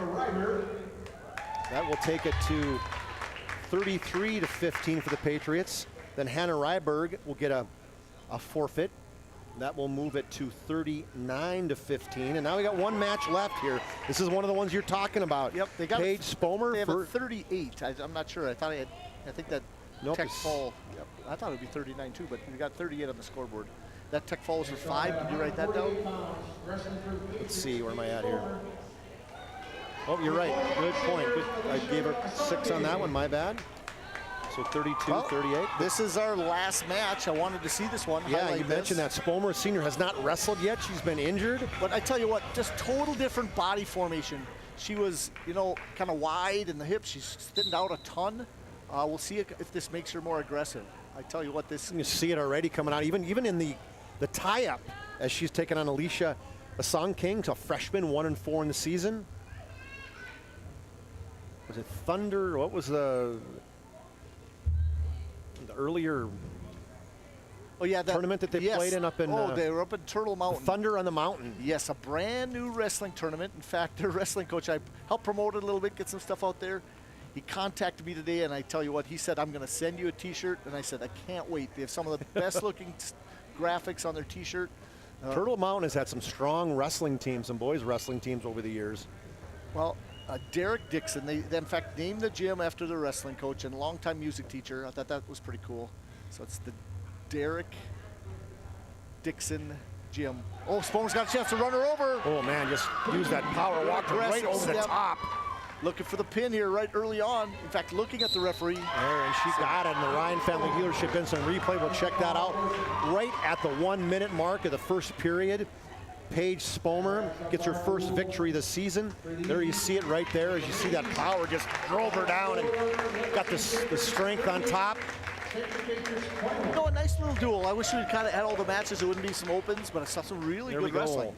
Yes, and so John, we'll see if he can maybe zip down there, maybe grab an interview. As you're walking down there, grab this Sport Clips. Yes, I will do that. If you can grab that with you, and we'll get a picture of, see if we can't get a... Sounds good. Final is 38-21. We'll see if I can find some, hold on here, I gotta get some light so I can see. All right, there's some light. So 38-21 as Paige Spomer from Central get that last win for the Patriots. John will get down. We're now going to be moving on into the post-game show. The post-game tonight is the, where are we at here? The Planning Team Financial Advisors Shots Crossroads post-game show. Planning Team Financial Advisors helping clients work toward financial freedom. Shots Crossroads, your post-game headquarters. Order online at shotscrossroads.com. John will get a chance to talk to the head coach of the Legacy Sabres, Rick Ripplinger. I'll see if I can't find John. Where's he at? As he's walking down there, he also has, who's he have with him? He has Alicia Kenfack, right, with him? Nope, he does not. John, go ahead, take it away.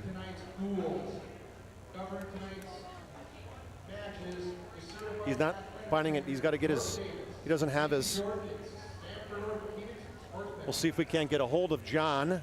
Maybe give him a scream. John!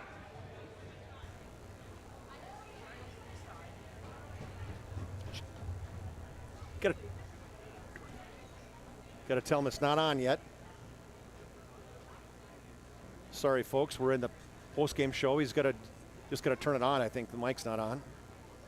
There we go. There, he's got it on. Now he's got it on. Okay, now we got the mic working. Go ahead and walk out. Let's take you back down. There we go. Perfect. We're in the. That's all right. John is new to our program here, but okay, we're back with Alicia. I go back to some questions here. Let you hold that. Okay, quick question. Tell us what you're doing now in the off-season. You've been wrestling a lot. You got nationally ranked.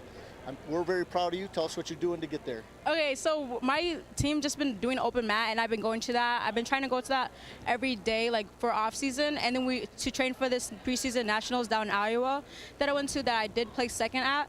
And for after that tournament, I try to take it, calm down on the training a little bit to get myself not too tired out or burned out for this season. So I took like a week break for that, and then the season started, and I've been going to every practice. And sometimes I do go, sometimes I go to the morning practices to get some workout in and stuff, so you're doing everything possible. Yeah. Tell us about your team a little bit and how proud you are and where you're at, because you guys are ranked actually in the Dakota Drop as the #1 girls team. Oh, okay. Right now, okay, so tell us what you think about your team. I think we're a pretty good team. We work hard in the room. I keep everyone going. We encourage each other. If someone is feeling down or someone's tired and not push themselves, as we know that they would usually go hard. We try to encourage them, say you got to keep going. You're good, and just keep saying encouraging words to let the girls know that we're all there for them and we're team. It feels like a family, honestly. Well, that's great. Well, you're MVP for today. Oh, okay. And so we're going to have you hold this. I'll take a picture. And I appreciate everything. All right, awesome. Thanks, John. Good job interviewing Alicia Kenfack down there. I appreciate that as she wins going away today 21-1 as she just dominated against Sydney Huber tonight at the 118 mark. She is going to probably end up being our MVP. So we're going to go into our post-game show. We're in our post-game show. We're going to take a first break here. When we come back, we will get you our Sport Clips MVP. We'll get you our Spas Move of the Game, and we'll wrap things up before we get into the boys' duel. You're listening to Chuck Claremont and John Gums and high school wrestling on the PSP Network.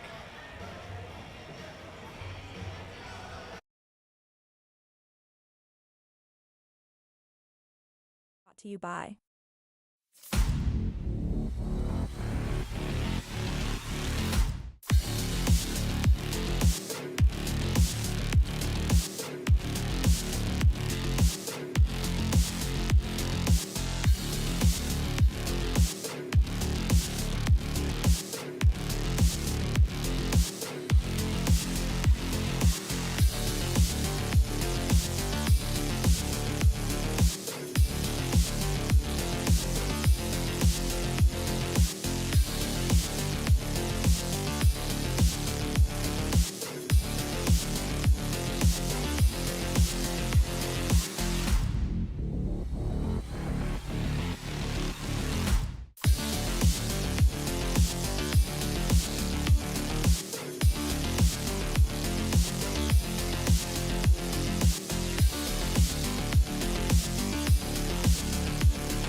who we are.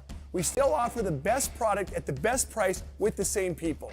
For over 25 years, we've been your only choice for tires in the local area, providing all major brands under one roof at a fair price for your family's budget. Plus that excellent service after the sale with free rotations, free alignment check, free flat repairs with our exclusive Plus plan. That tradition continues today.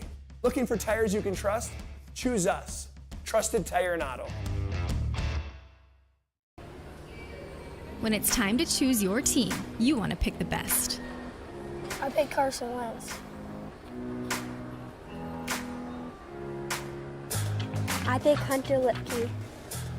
Where'd you come from? I was in football, just like you. Always choose people you know and trust for your team, like your community bankers at First Western Bank and Trust. You can bank on us. For decades, Nodak Insurance Company has been serving our state's residents in good times and challenging times. We come together for the greater good, from simple acts of kindness to company-wide efforts that make a difference in our community. It's who we are, rooted in North Dakota and ready to serve when it matters most. Nodak Insurance Company, agents with answers. Darren Johnson, Cody Olson, and Scott Wilkins, your agents with answers in Mandan. You have built an amazing life by working hard and doing your job well. Delivering financial advice is what we do well. At Ameriprise Financial, our job is to use our skills, experience, and research to help you become more successful in today's economy. What we want you to walk away from each encounter with is satisfaction in knowing that together, we've done what we can to help you work toward a better future.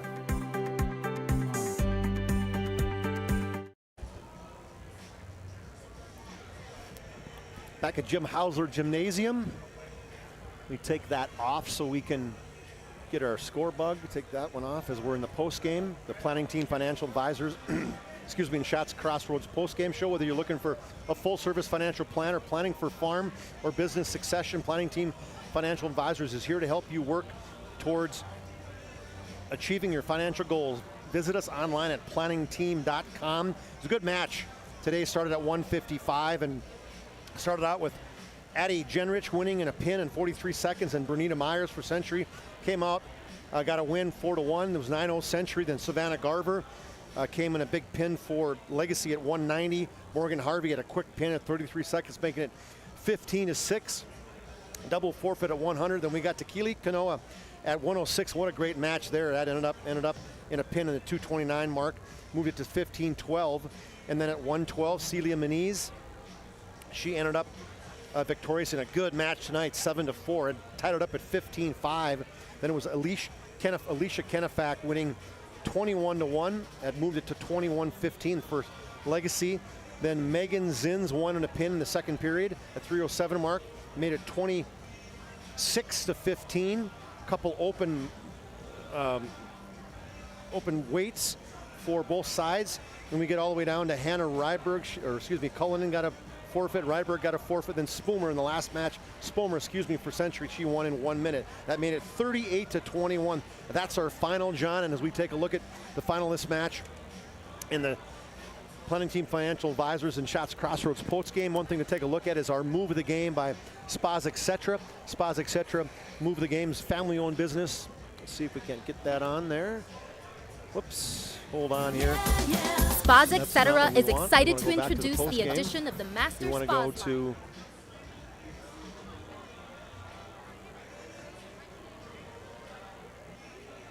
right there.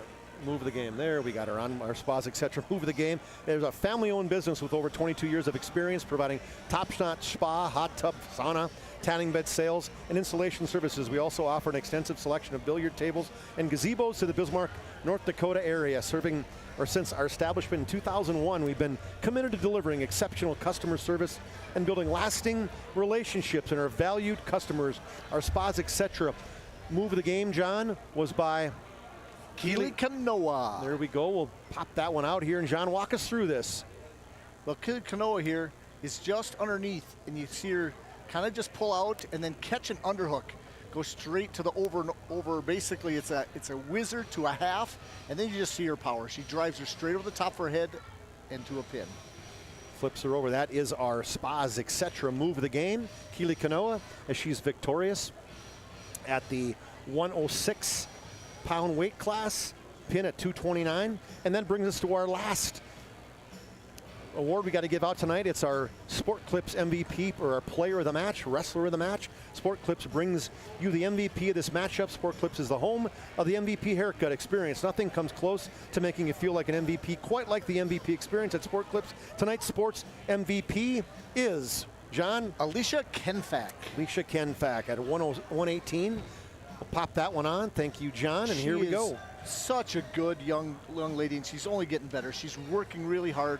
I like how she said that we feel like a family, and that's a big thing when you start putting girls out in the mat, you know, feeling comfortable with one another to be able to work as hard as they do. Yeah, and there was that takedown. He mentioned that as long as you're in a pinning combination, you get a chance to potentially get that extra point. Well, but she could not do it. Maxed the score out. So close, because you're up by 14, you can score 7 more. It'd be 21-1. I think she ended up 20-1. I guess I had. Did you have 20 I to had 1 21. Or 20? No, it was then the because max. she had the takedown, and then she had 4. I thought she had 4 points. Is what you could score. She had on those, so there you go. By 14, she won by 20. She's our Sport 20 Clips points. MVP, so pretty impressive by Alicia Kenfack. We got a chance to talk to her. Did a great job talking there, so great job, John, down there. And we're going to take a little bit of a break in between matches here. We're going to have give some love to our timeout sponsor in between matches. Timeout is First International Bank and Trust. They're a full-service, family-owned, independent community bank built on the bond between our employees and customers, founded in 1910 and growing to serve rural and urban communities across Arizona, Minnesota, North Dakota, and South Dakota. Find them online at FIBT.com. Thanks to Minot State, the UPS Store, Planet Pizza, Prestwick Orthodontics, Tyler Hagen Photography, Mason Kramer Photography, Northern Plains Heating and Air, Shields as well. They are our player of the week. We will take an in-between break, and when we come back, we will set you up for a big-time duel right here where the number 1 ranked Century Patriots will take on the number 4 ranked Legacy Sabres in a boys duel right here at the Jim Hauser Gymnasium. You're listening to High School Wrestling on the PSP Network. Brought to you by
Make sure to like and follow the PSP Network on all social media platforms and hit that subscribe button on YouTube. PSP Network. It's game day. We want it all. We want our dog to fetch it. Drop it. And drop it. Name it. We want to fix it ourselves. And actually fix it. We want to order the market price lobster. And know the market price of the lobster. How much is... Whatever the market says. Sadly, we can't have it all. Except at Sport Clips, where we check in with the pros in men's hair and totally check out with pure, uninterrupted relaxation. Sport Clips. It's a game changer. Whether you're looking for a full-service financial plan or planning for farm or business succession, Planning Team Financial Advisors is here to help you work toward achieving your financial goals. With locations in Bismarck, Garrison, and Center, our full-service team of professionals are dedicated to helping you work towards achieving your financial goals. Visit us online, planningteam.com. Securities offered through LPL Financial, member of Finrun SIPC. Investment advisory services offered through New Edge Advisors LLC, a registered investment advisor. New Edge Advisors LLC and Planning Team Financial Advisors are separate entities from LPL Financial. At Shots Crossroads, we make 8 gallons of homemade ranch dressing every day, so you can smother your dinner salad with it, dip those crispy golden French fries in it, and dunk your breaded chicken strips. You can even cover your... Wait, no. You can't put ranch on steak, or can you? Shots Crossroads. Don't forget the ranch.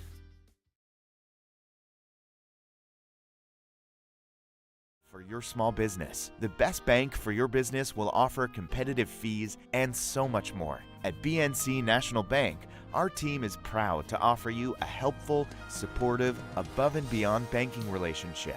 Starting to stress about the complexities of qualifying for a small business loan? BNC can guide you through the process with much less stress and likely far more success. Speak to one of our team members today. Member FDIC.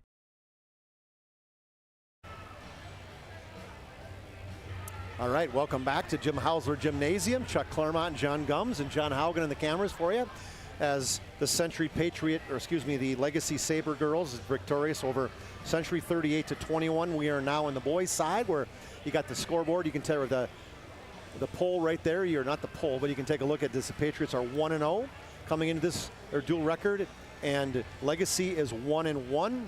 Legacy's ranked number 4 in the boys' side. The Patriots are ranked number 1. They are 1-0 coming into this. As I bring my partner John Gums into this. And John, this is a matchup that these two teams have surely circled on the calendar about, early in the season duel, 1 versus 4. And Legacy, in the history of the Legacy Sabres, which started they started wrestling back in 2013, I think is when the actual school opened. They started in August of 2015. Legacy's number 1. So it's been a minimum of 10 times.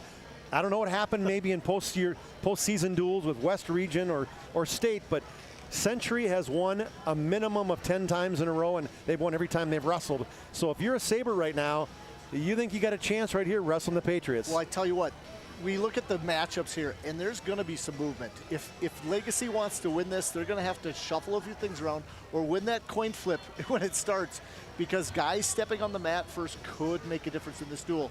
Legacy, I'm not sure. I was looking if they had their 127-pounder back. He had cracked a rib. Joey, no, he's not back. Well, according, hey, what does this mean? From what they sent me, he's not.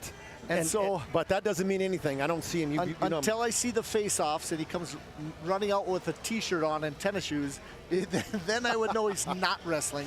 Okay. Because right now, Joey probably could win that match by fall if Century keeps the same guy out there. Because they have a very young wrestler, this Noah Rao, who's just a freshman, who Joey could probably pin, and I don't want to disparage Rao or anything, but Joey's that good, state champ, could probably pin with a broken rib. But now you face it the other way, and it could be a toss-up of the match. So it's kind of interesting if you go a 1-5 versus 1-6.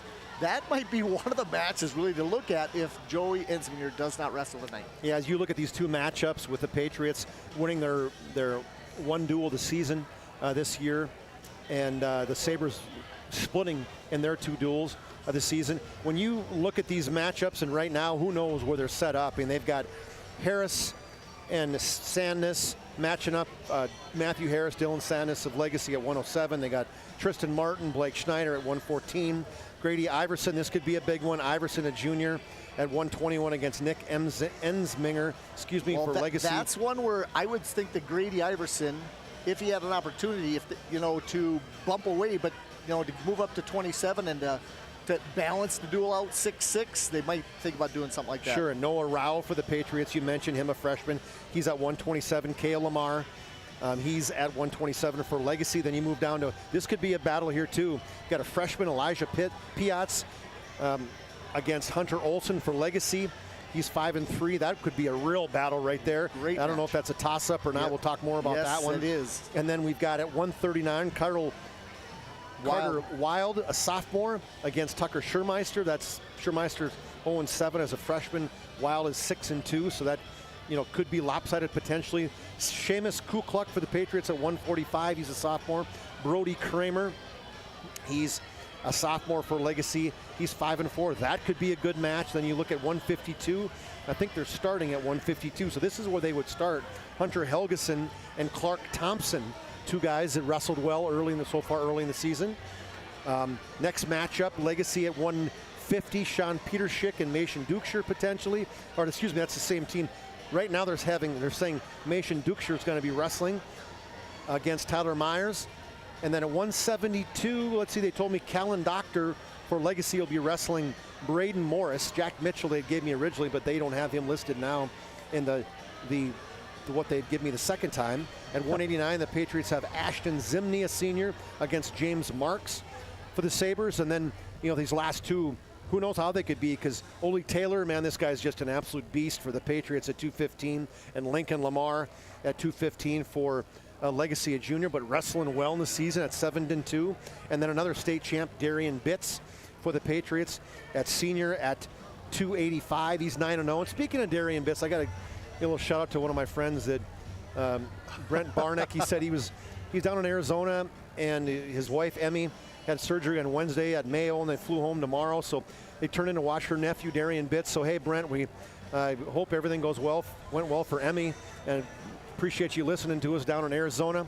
And you have a good Christmas as well, my friend, and you can cheer for your perspective, maybe you can help cheer Darian Bitts on to victory, but Carter Johnson might have something to say about that from Legacy. Well, I tell you what, they went overtime, and it was a very controversial call where Carter had tossed Darian to his side in the last seconds of the semifinals in the Man-Dan tournament, but didn't get a takedown as the buzzer went.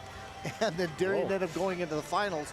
So that was a match that went down to the wire for Darian Bitts to win to make the finals. And then Darian looked really good in the finals and got an aggressive takedown on a pin. So yeah, when you talk about the Man-Dan Lions tournament just finished, what's great wrestling, John, you were the PA. Sturgis for Rapid City, Sturgis from South Dakota, they finished up winning it. Bismarck High was number 2, Rapid City Stevens was 3, and then Century was 4 and Legacy was 5. So those two teams that we were going to see right here, they battled it out. Well, it's kind of interesting where Century is the #1 ranked team overall, but that's when the whole state is there. Bismarck has some hammers, and when I say hammers, they're guys that are going to score points any tournament in the nation.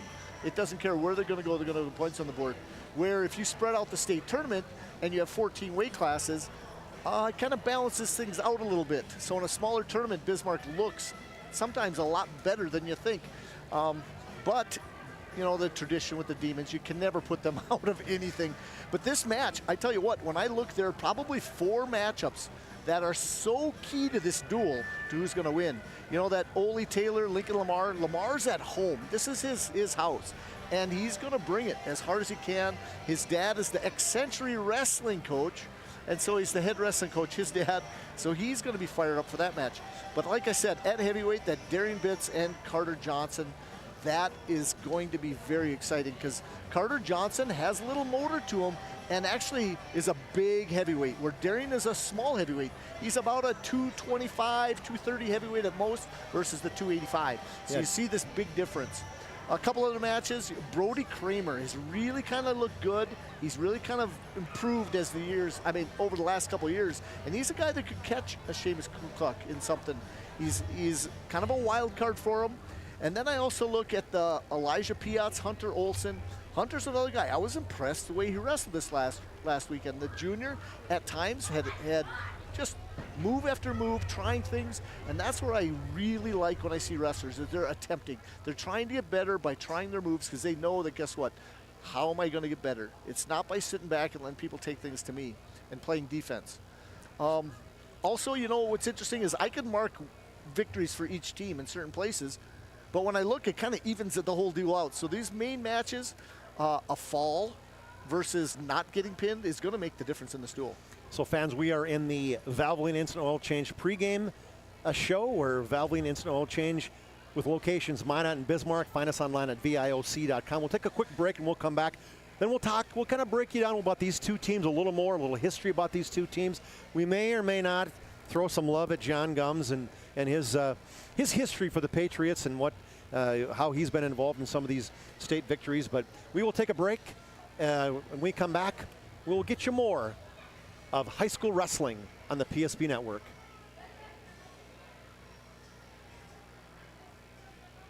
For your small business, the best bank for your business will offer competitive fees and so much more. At BNC National Bank, our team is proud to offer you a helpful, supportive, above and beyond banking relationship. Starting to stress about the complexities of qualifying for a small business loan? BNC can guide you through the process with much less stress and likely far more success. Speak to one of our team members today. Member FDIC. This presentation on the PSP Network is proudly brought to you by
Back at the Jim Hauser Gymnasium, where the #1 ranked Century Patriots coming in at 1-0 in their dual record. They will take on the #4 ranked Legacy Sabres in the first wrestling poll. John, I know Gums is working on that second wrestling poll, and he said it's not ready to come out, but you know, we might get some insight, a little inside info from John, who we appreciate. John running Dakota Grappler, does so much for the state of, or the sport of wrestling in the state of North Dakota and South Dakota, and we are just privileged to have John with us as John's trying to track down a weigh-in sheet to maybe help some things for us tonight. We are in the pregame, the Valvoline Instant Oil Change pregame. We know you're busy when you visit our service center. We don't waste our time or yours. Our technicians can typically perform a full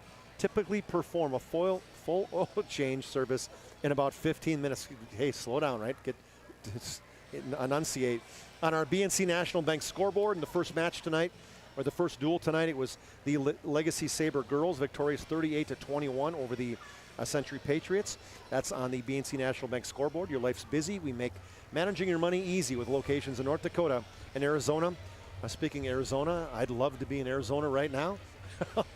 Not soon enough, it'll happen. For those of you down there, Brent Barnick, I bet you're enjoying the nice weather that we're not having here. Visit BNC Bank online at bnc.bank. So let's talk about these two teams. The Patriots, coached by Nate Human, in their 6th year. Last year they were 22-10. In 2022 and 23, they were 16-6. And Nate Human, I know this kid. What a great coach. He's in his 6th year being a solo coach and a great wrestler in his own right. He placed 8th, 5th, 3rd, and then he won state his senior year. He wrestled at University of Mary, ended up having 147 career wins. And I know Nate because he was one of the best #2 hitters in Pee Wee baseball back in the day when I was coaching Nate, and we laugh. I said, no better bunter and contact hitter on my team back in that day than Nate Human. So pretty cool, Nate Human, that he's now coaching as you see kids full circle, from coaching, and now they're, young men in society. So I love that for him. And Legacy Sabres, coached by co-coaches Steve Monk and Lars Jacobson. They started coaching together back in 2019 and 20, and that was their first year as co-coaches. This is kidding in their 5th year now as co-coaches. Steve Monk, he was a wrestler at NDSU, a 2014 grad. He wrestled in high school in Wisconsin where he was a state champ. You look at Lars Jacobson, he's a guy, a big name here for the Patriots. You know him. He's also an assistant for football. His son wrestled last year. Haken, got a daughter, Alina. She's a senior at Legacy. And so I just love giving the coaches some love here for these two teams, because there's so much commitment that these coaches have in these programs and so much time that they have put into these kids. So you just can't say enough for the head coaches, what they have to do. So let's talk about state championships. There hasn't been a lot of state championships by too many teams other than not named Bismarck High School. Is when you look at overall in the individual state championships, Bismarck High has won 42 overall team titles. Everybody else is 24. Minot has 7. These Century Patriots have 6. And as John, he's working his way back up here, they got 6 state championships. They won in 87, 88. John was here in both of those. They won in 90, 94, and 95, and they won in 2001. Last year they placed 4th as a team. The Sabres placed 6th as a team. Sabres do not have any state championships, and neither one of these teams have dual championships, as the Demons has pretty much ran the table in that. The Demons have won every dual championship except 5. They've won 20 of those. West Fargo have won 4. And Dickinson has won 1. John, we're just kind of talking about the state championships and tradition. Obviously, you talk about tradition, you talk about the Bismarck Demons, but this Century Patriot team, outside of Minot having 7 individual team titles, Century sitting at number 3 with 6. And I know you were part of a couple of those back in the day. Oh, yeah. It's kind of interesting as you start thinking about back to those days. I walk into some of these gyms and I just get that feeling of, am I going to come and wrestle tonight? That type of thing. Yeah. But you go back to 1987 and 88, there was kind of a shift. Wrestling had been the Demons and Minot for so long. And then there was a couple major leaders, Terry and Troy Steiner. And they just said, guess what? We're going to bring somebody with.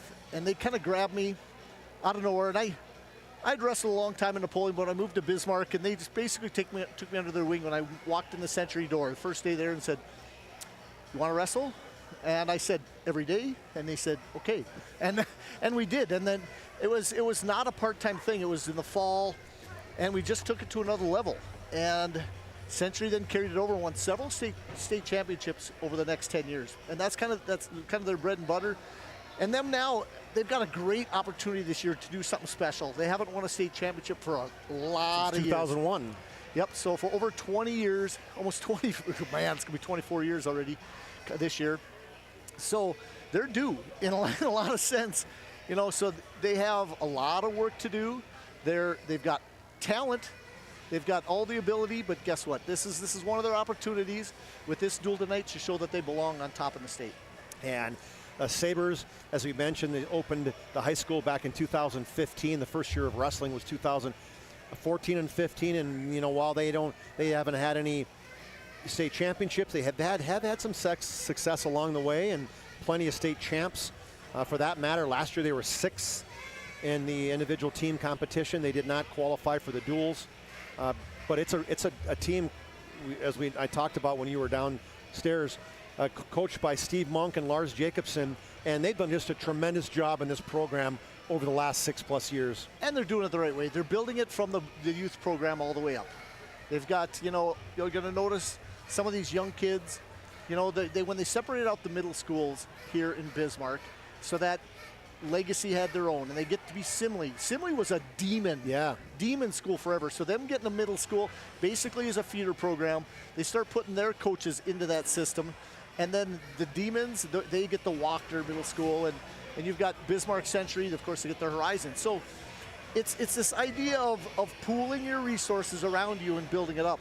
As I look through the rankings, they're still young. Legacy is a very young team. And so if it's not this year, they'll have a very good chance next year.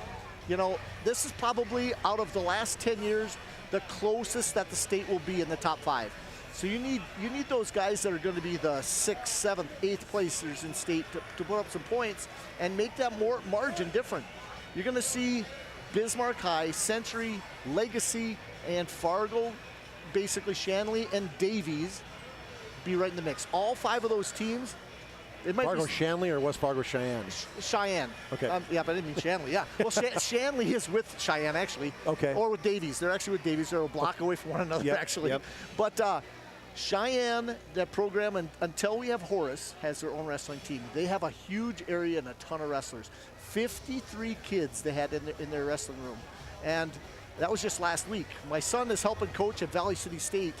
I mean, he's going to Valley City State, but he's helping the high school wrestling program at Valley City, and they went and dueled them, and their guys came out. He said it reminded them of a football team where they just kept coming out and coming out and coming out, and they had 53 wrestlers in their varsity wrestling room. So if you can't build a program with that many kids wanting to wrestle, but they're an upcoming team. I think that this year's, with those top 5 teams, it could be 25 points that separate all of them in the top 5. That's how close it is. Bismarck High and Century and Legacy all have hammers who could take first or second, but they need those guys in the middle of the pack.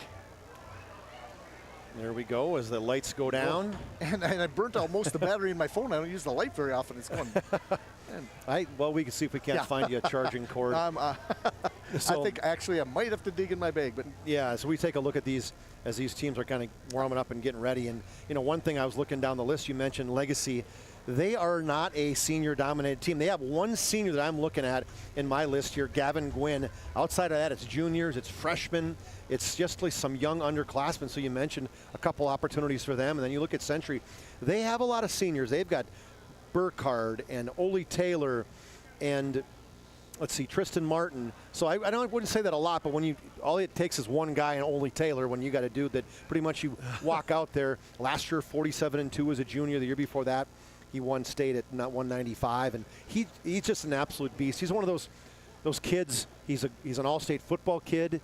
He's obviously a stud wrestler and just a good kid. I've interviewed him a number of times, and very well spoken, very respectful. And I would imagine you being around Century, you know a lot about this kid. Yes, I know his parents really well. His dad actually ran for governor not too long ago, if you guys remember that. And Ryan Taylor. And his mom, I've known, comes from a family of wrestlers out of Watford City. So here comes the Legacy Sabres out there.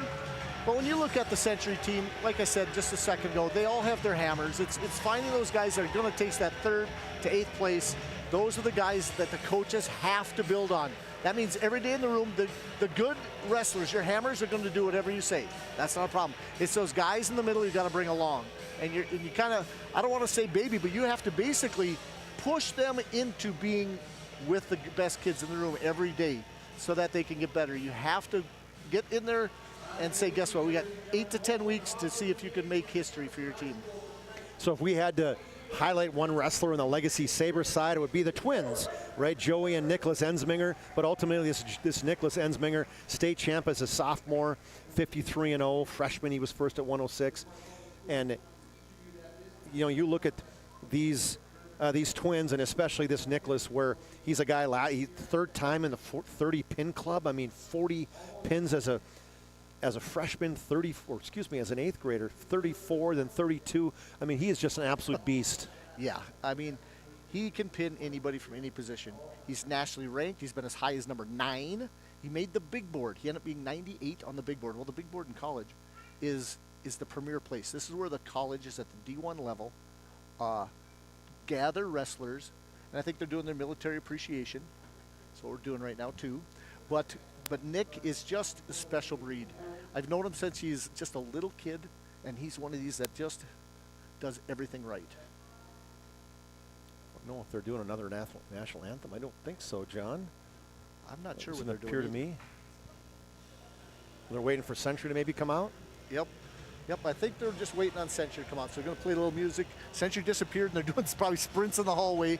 Century's got the tradition. So I got a question for you, John. So you went down, you got a chance to get these weigh-in sheets.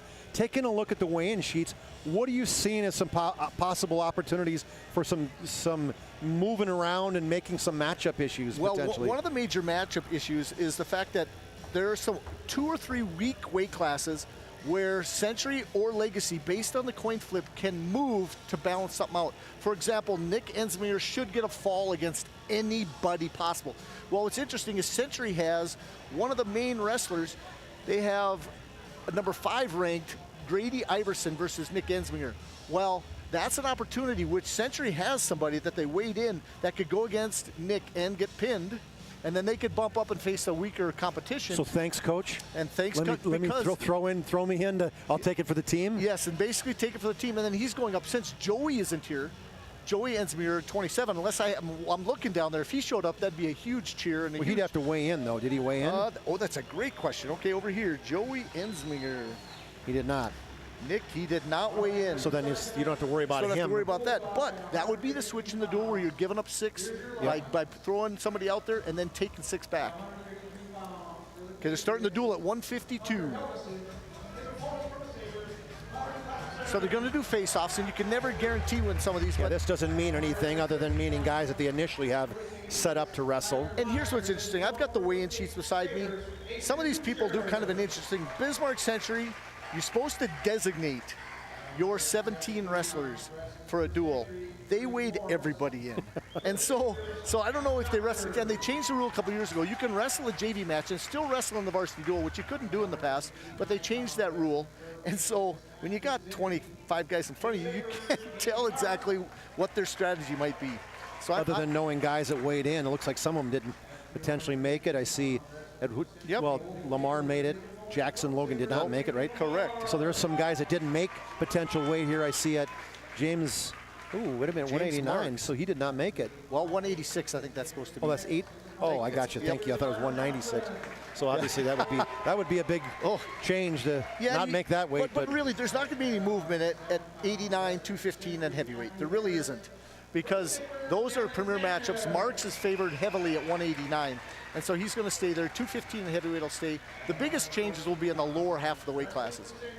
Yeah, so we'll see what happens at those pieces as we'll switch out of our Valvoline oil change pregame, and we'll kind of move into our live game right here and give some love to pay some bills. If I can find some pieces here, tonight's game is brought to you in part by Northern Plains Heating and Air. Northern Plains Heating and Air has over 25 years of experience as your heating and air experts, as a factory authorized dealer for AirSeal. There's no other choice to seal your heating and air other than Northern Plains Heating and Air. Find them online at northernplains.com.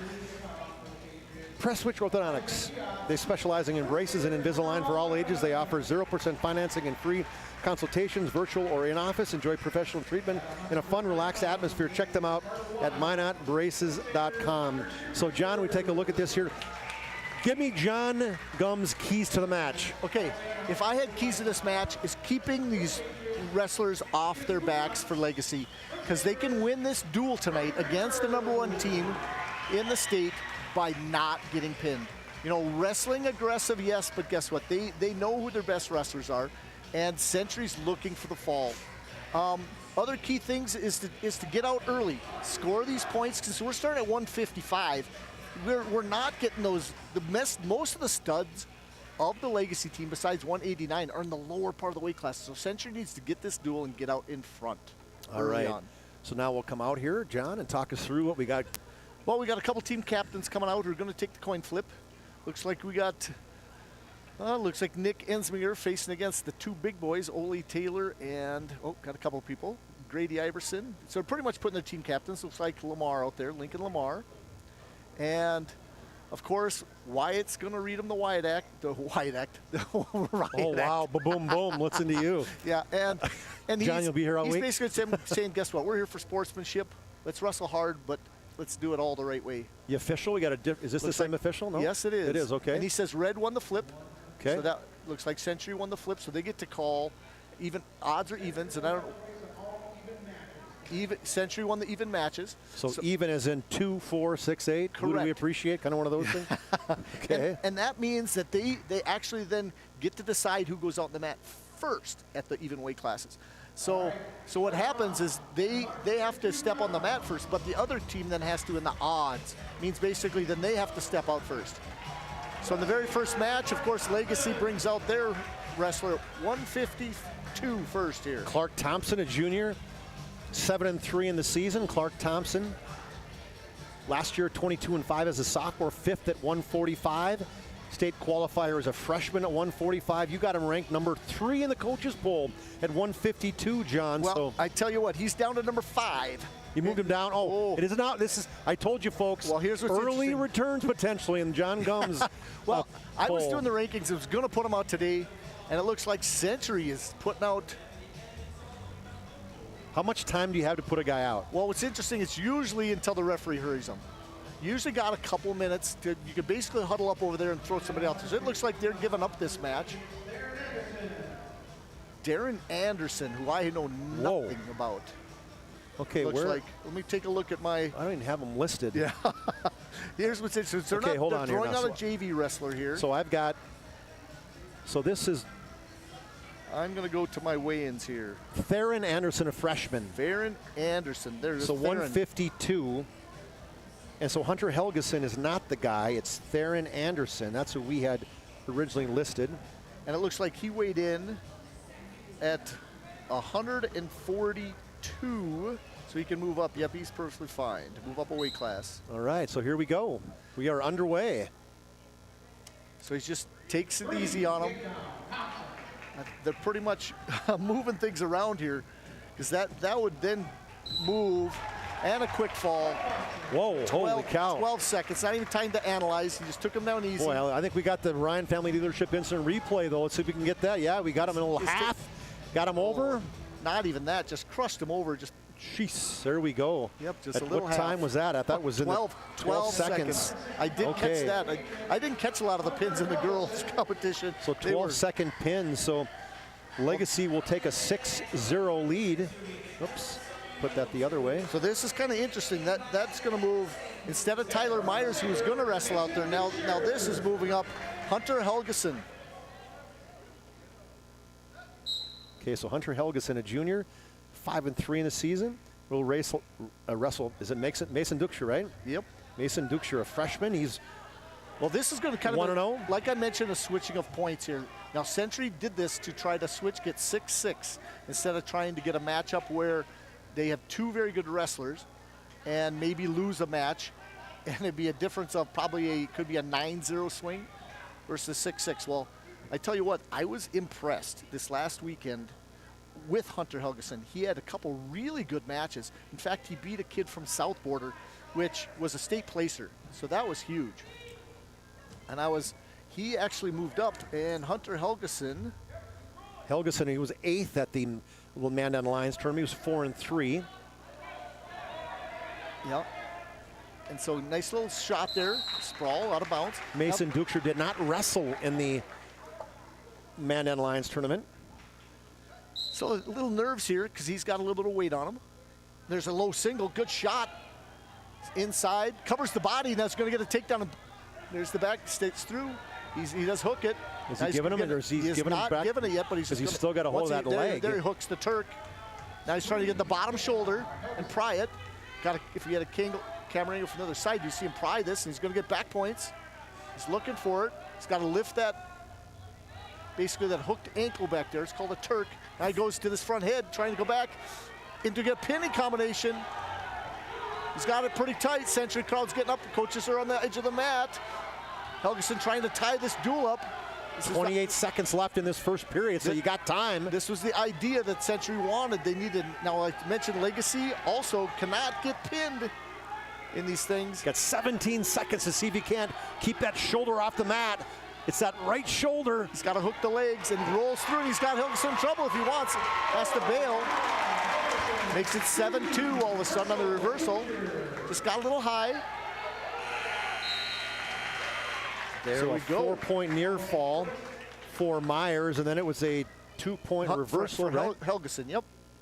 I'm sorry, Hunter Helgeson, yep, correct. Let me cross out Tyler Myers so I don't say his name again. Got that in bold letters.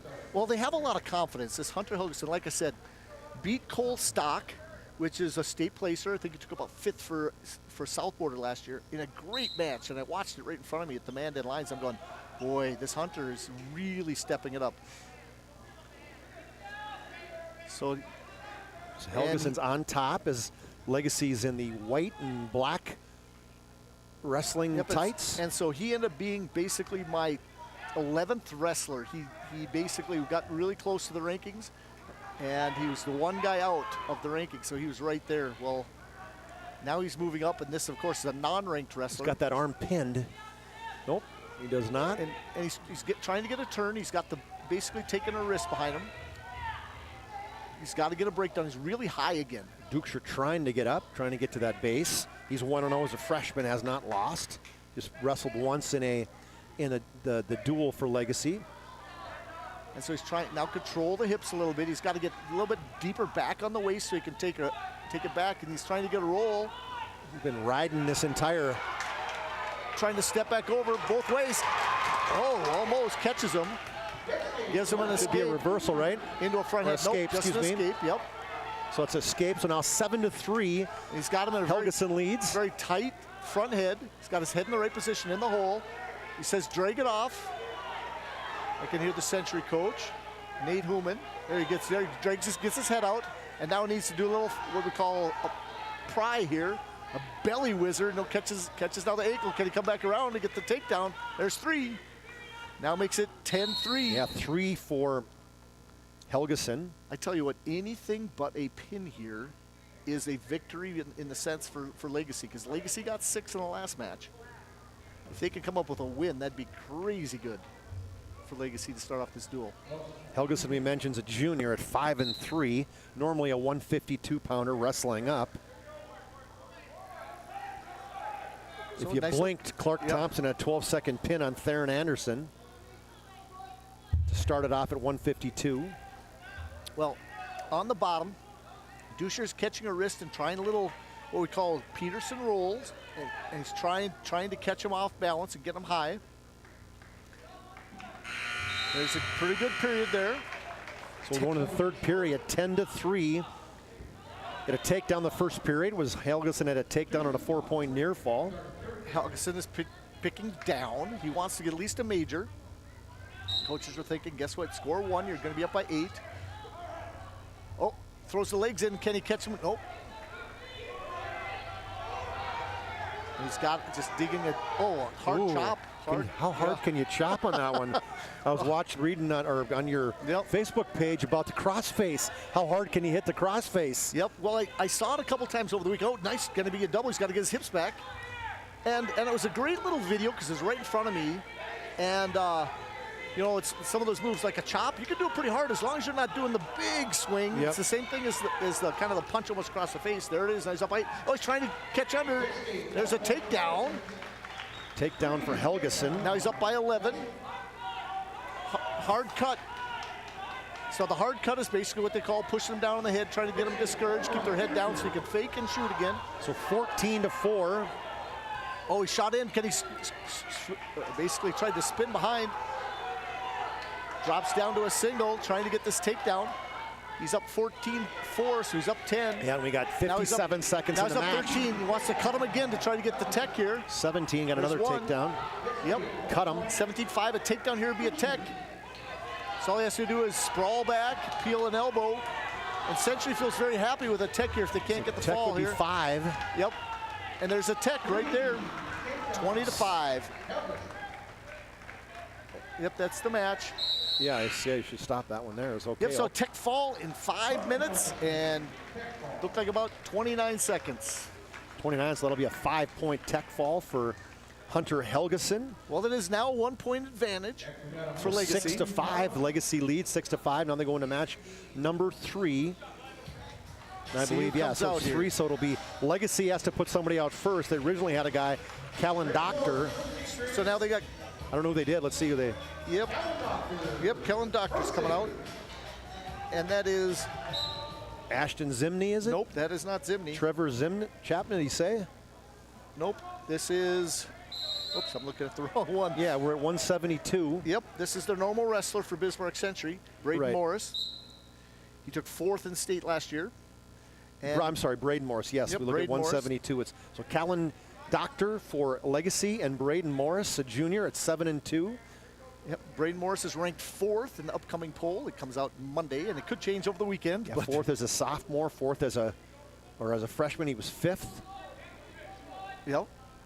And so he's in the mix. He's in a very interesting weight class at 172.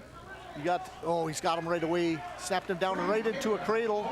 Can't even give him any stats because this is not looking good for the Legacy wrestler. He's a lot of pressure down. See, Morris is not a huge 72-pounder. I think he might be a guy that, there's a fall. That might drop down to 60. There's the fall in the Ryan Family Dealership replay. I missed the time, John. That's your job. They go so fast. I missed it too. Unbelievable. All right, let's take a look at here. Under a minute. Under a minute as we've got the Ryan Family Dealership replay. Just kind of got him in that cradle and got his body in the right spot and then kind of released it, and right there we go. Now here's one of the Century seniors, Zimney, who hasn't got varsity time. Very strong kid. This is a guy that if I was in the room, I'd be working him every day to try to get him more concrete technique, basically a solid snap down, one good takedown to just master. Always get off on bottom with his strength and speed. All right, that was at the 110 or the 50-second mark, I should say. So Zimney, like I said, can be very physical. I've seen him get a good shot. He's got a double. He likes to lift wrestlers off the mat. He's kind of a showman in that sense. Ashton Zimney, a senior, 3-3 on the year. And this is, I believe, he got 8th in the Mandan Lions tournament. Yep. And is this Mitchell? Well, James Marks is the normal guy for Legacy. That is Marks, probably. Marks is 7-2. Oh, Zimney comes around. This reversal, he's got him on his back. Oh, he's got to get his hips back, and Marks flipped him back over. Got 3, and now he's got Zimney in trouble. He's a high bridge to get out. Yep, that's Marks. They just yelled it out, so that's who it is. And Marks. Now he's got him back points, trying to squeeze it in. Officials right down there checking those shoulders.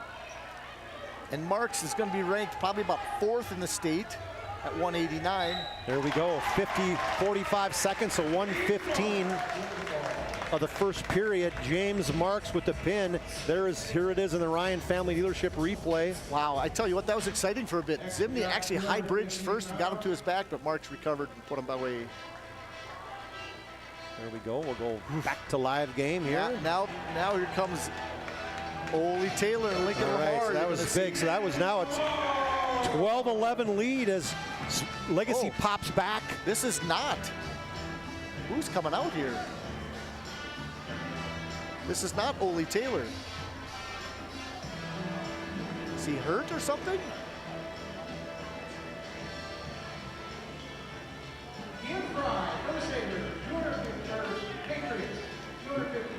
Who'd he say? This is confusing me. Who'd they weigh in, John? That's what I'm checking right now. So it's Lincoln Lamar at 215 for Legacy. It's either Jackson Logan or Noah Schumacher. They weighed in a couple people.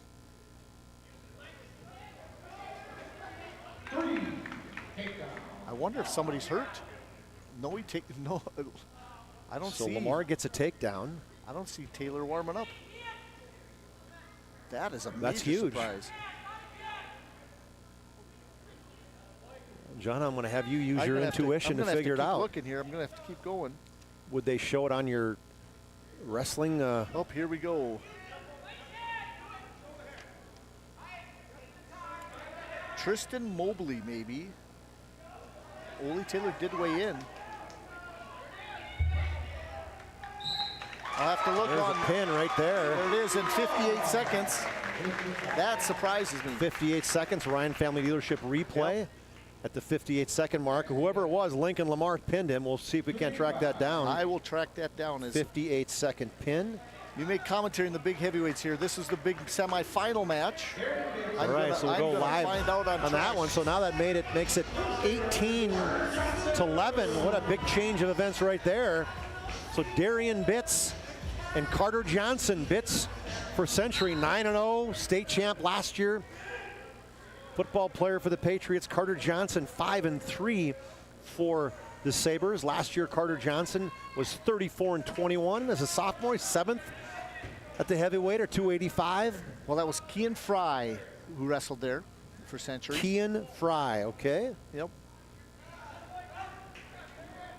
And it says it was, All right, I'll see if I can.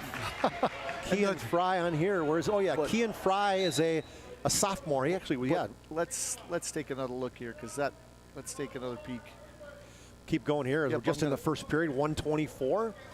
Two big boys wrestling. This is a big match for Carter Johnson in terms of how he's going to do against Bitts. He got him by some weight, too. I mean, as you mentioned, let's look at the weights. So Carter Johnson weighed at 281. And Darian Bitts, 217. So you're talking about a huge difference. Bitts with the first takedown. Snuck around the backside here to get a takedown. And that's kind of big, because last time he paced it, he did a lot of upper body tying, kind of, the over and under tie in Mandan. And so that's kind of a big start. Getting a takedown. He's just trying to do a little lift and try to Turk this. Wow, that really surprises me. Older Taylor must be hurt or injured or sick. Trying to see if we can't find him on the bench. Yeah, he's down there. I saw him earlier, but he weighed in. He weighed in at 209. And so for a 215 pounder, so Carter trying to come back and reach back. Nope. He had a hold of his leg. He thought better of it, saying, I'm not in a good position. Yeah. As he was on his butt, actually, when he grabbed a hold of the leg of Darian Bitts. Well, here's what's interesting. In the past, for many, many years, the West region, every team dueled each other, and those duels made a difference on how you qualify for state. This year, they're going to be able to play it a little safer in some of these duels. They don't matter as much because there's going to be a West region duel tournament this year to determine because there's two different who the representatives are. Yep. So we're through one period, just 3-0 right now. Kind of like basketball, WDA. If the regular season determined it, there'd be different teams at state than what the WDA produces. Yep. And that's why the WDA is the biggest basketball tournament in the state. We all know that. It is. It's crazy. The people that come to watch that, and they're trying to get that for WDA wrestling. It's going to be. I don't know if I agree with it quite, because the East does not have a dual tournament to see who qualifies. Good short sit and stand up. Didn't get any pressure on. That was Darian Bitts. Yep, Carter. Carter gets an needed escape. To get that. So 4-zip from the second period in the BNC National Bank scoreboard. Yeah, Carter Johnson needed to break his hips down. Now here's how they got tied up a lot, where Carter likes to work this underhook and then try to get Bitts underneath him. But over-under, he likes to do a little lateral toss, and then you try to get Bitts to push in a lot and just basically get him out of position. Johnson was third in the Lions tournament, finished 4-2 in that one. And like I said, here, not in a good position, trying to get his own takedown. Bitts just got to circle out of it. Too quick. Well, that's part of it. I wouldn't be tying up with him at all. I would basically snap, move, and then work to get legs. There's his trip. Just off. Yeah, I did not have any of that 1 point of contact on the mat. You see that, just stepped outside the ring. And so just joined us, folks, earlier in the first duel tonight, 38-21. Legacy defeated the Patriots. Now we're in the boys' duel. That was on the girls' side. Chuck Claremont, John Gums, and John Haugen on the camera helping produce tonight. It's kind of been a surprise a little bit here. But yeah, like I said, the crowd's probably about a third short because of all the other things happening in Bismarck. Yeah, we'll keep an eye on those other matches. Big match between Minot and Bismarck High tonight. We'll go check you said the girls was a good match. I think you said Minot may even have defeated them. We'll see if John can get a BNC National Bank scoreboard update on that one.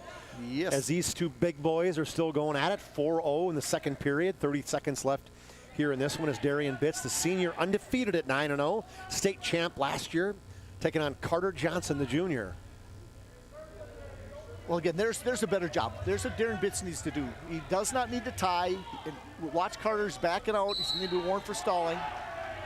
That's what he said to him. He said, hey, you got to keep in the middle. But you can hear the Century coaches putting their hand up in the air and calling, hey, there should be stalling. He backed right out. Yep.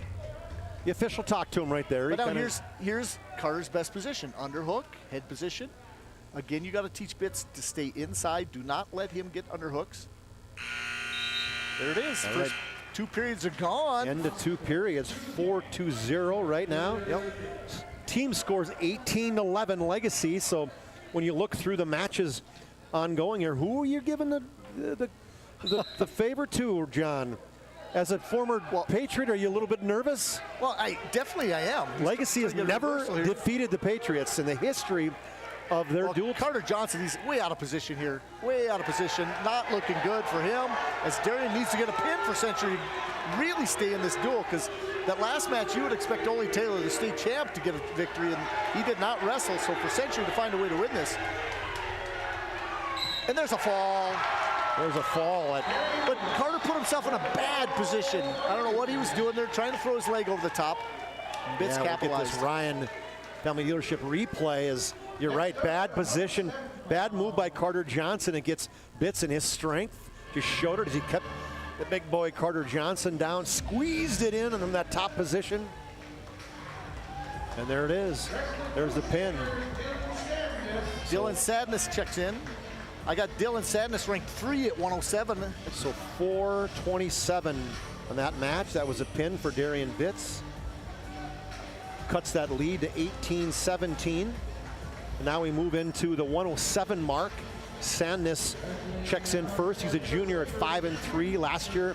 Sadness, 21-15 as a sophomore, went 1-2 at state at 107. Number 4 in the coaches poll. I don't know where he's now number 3. Okay. He wrestled really well. And Matthew Harris for Century. All right, Matthew Harris. He's a freshman, 1-4 in the year. And he took a few lumps by some really good wrestlers. So yeah, Matthew Harris, he went 1-4, did not wrestle in the first dual match, but it was 12th in that dual tournament. So this is one of those chances for him. You know, it's hard to build confidence when you face some of the best wrestlers in the state every week. Last week he faced probably 3 of the top 4, and that includes Dylan Sadness.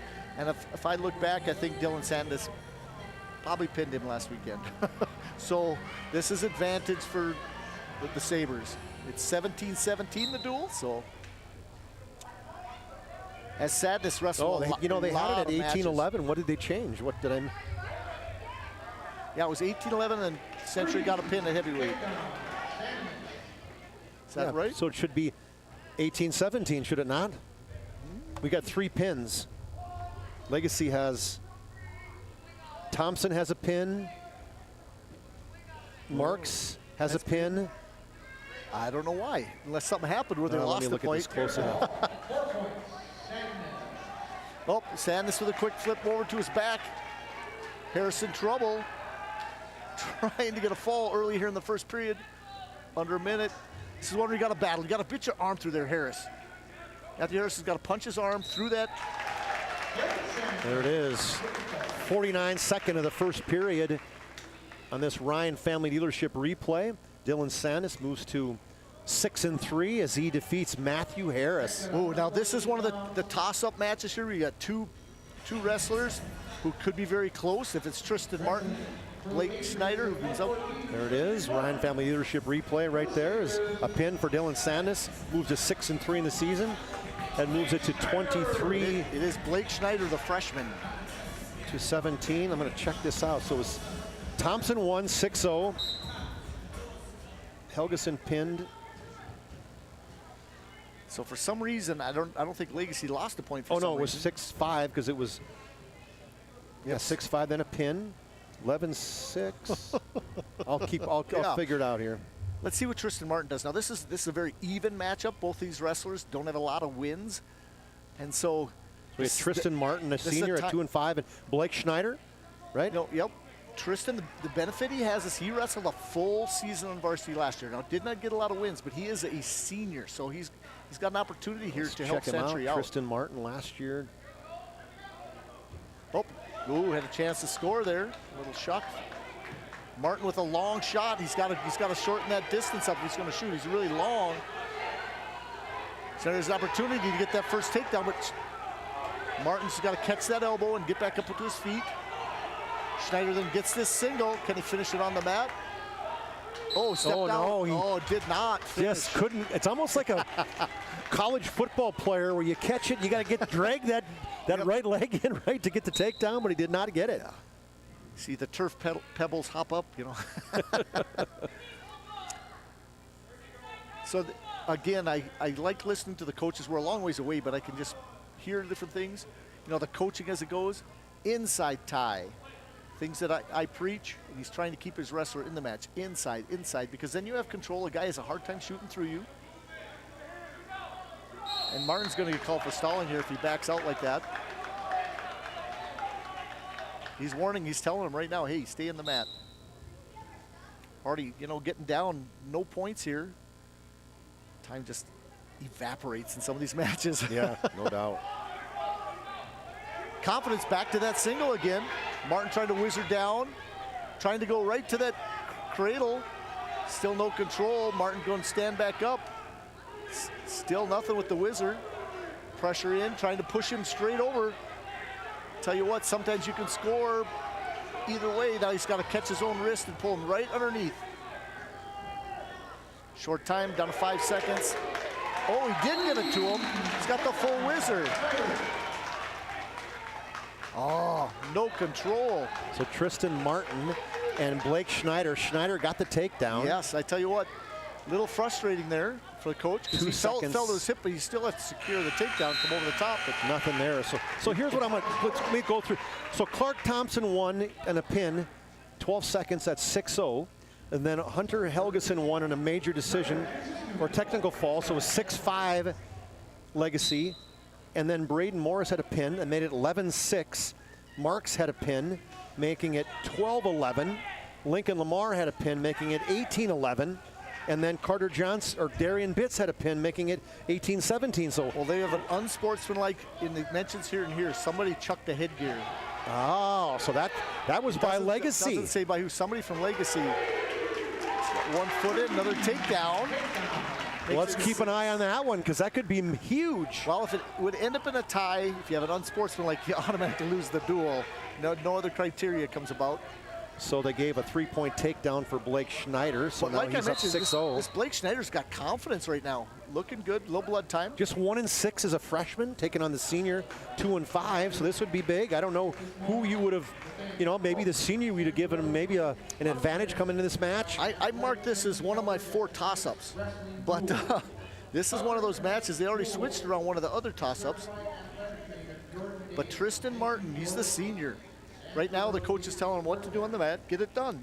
Okay, so unsportsmanlike.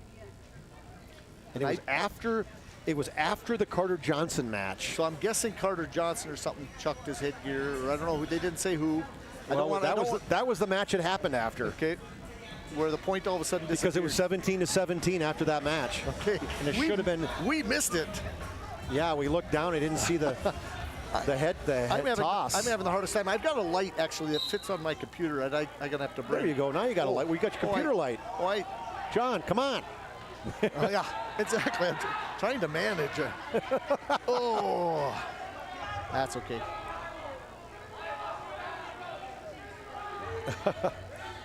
You know, 6-0 in this one. We've got a minute in the second period. He's wrestling hard, wrestling well, very confident wrestling, as you mentioned it.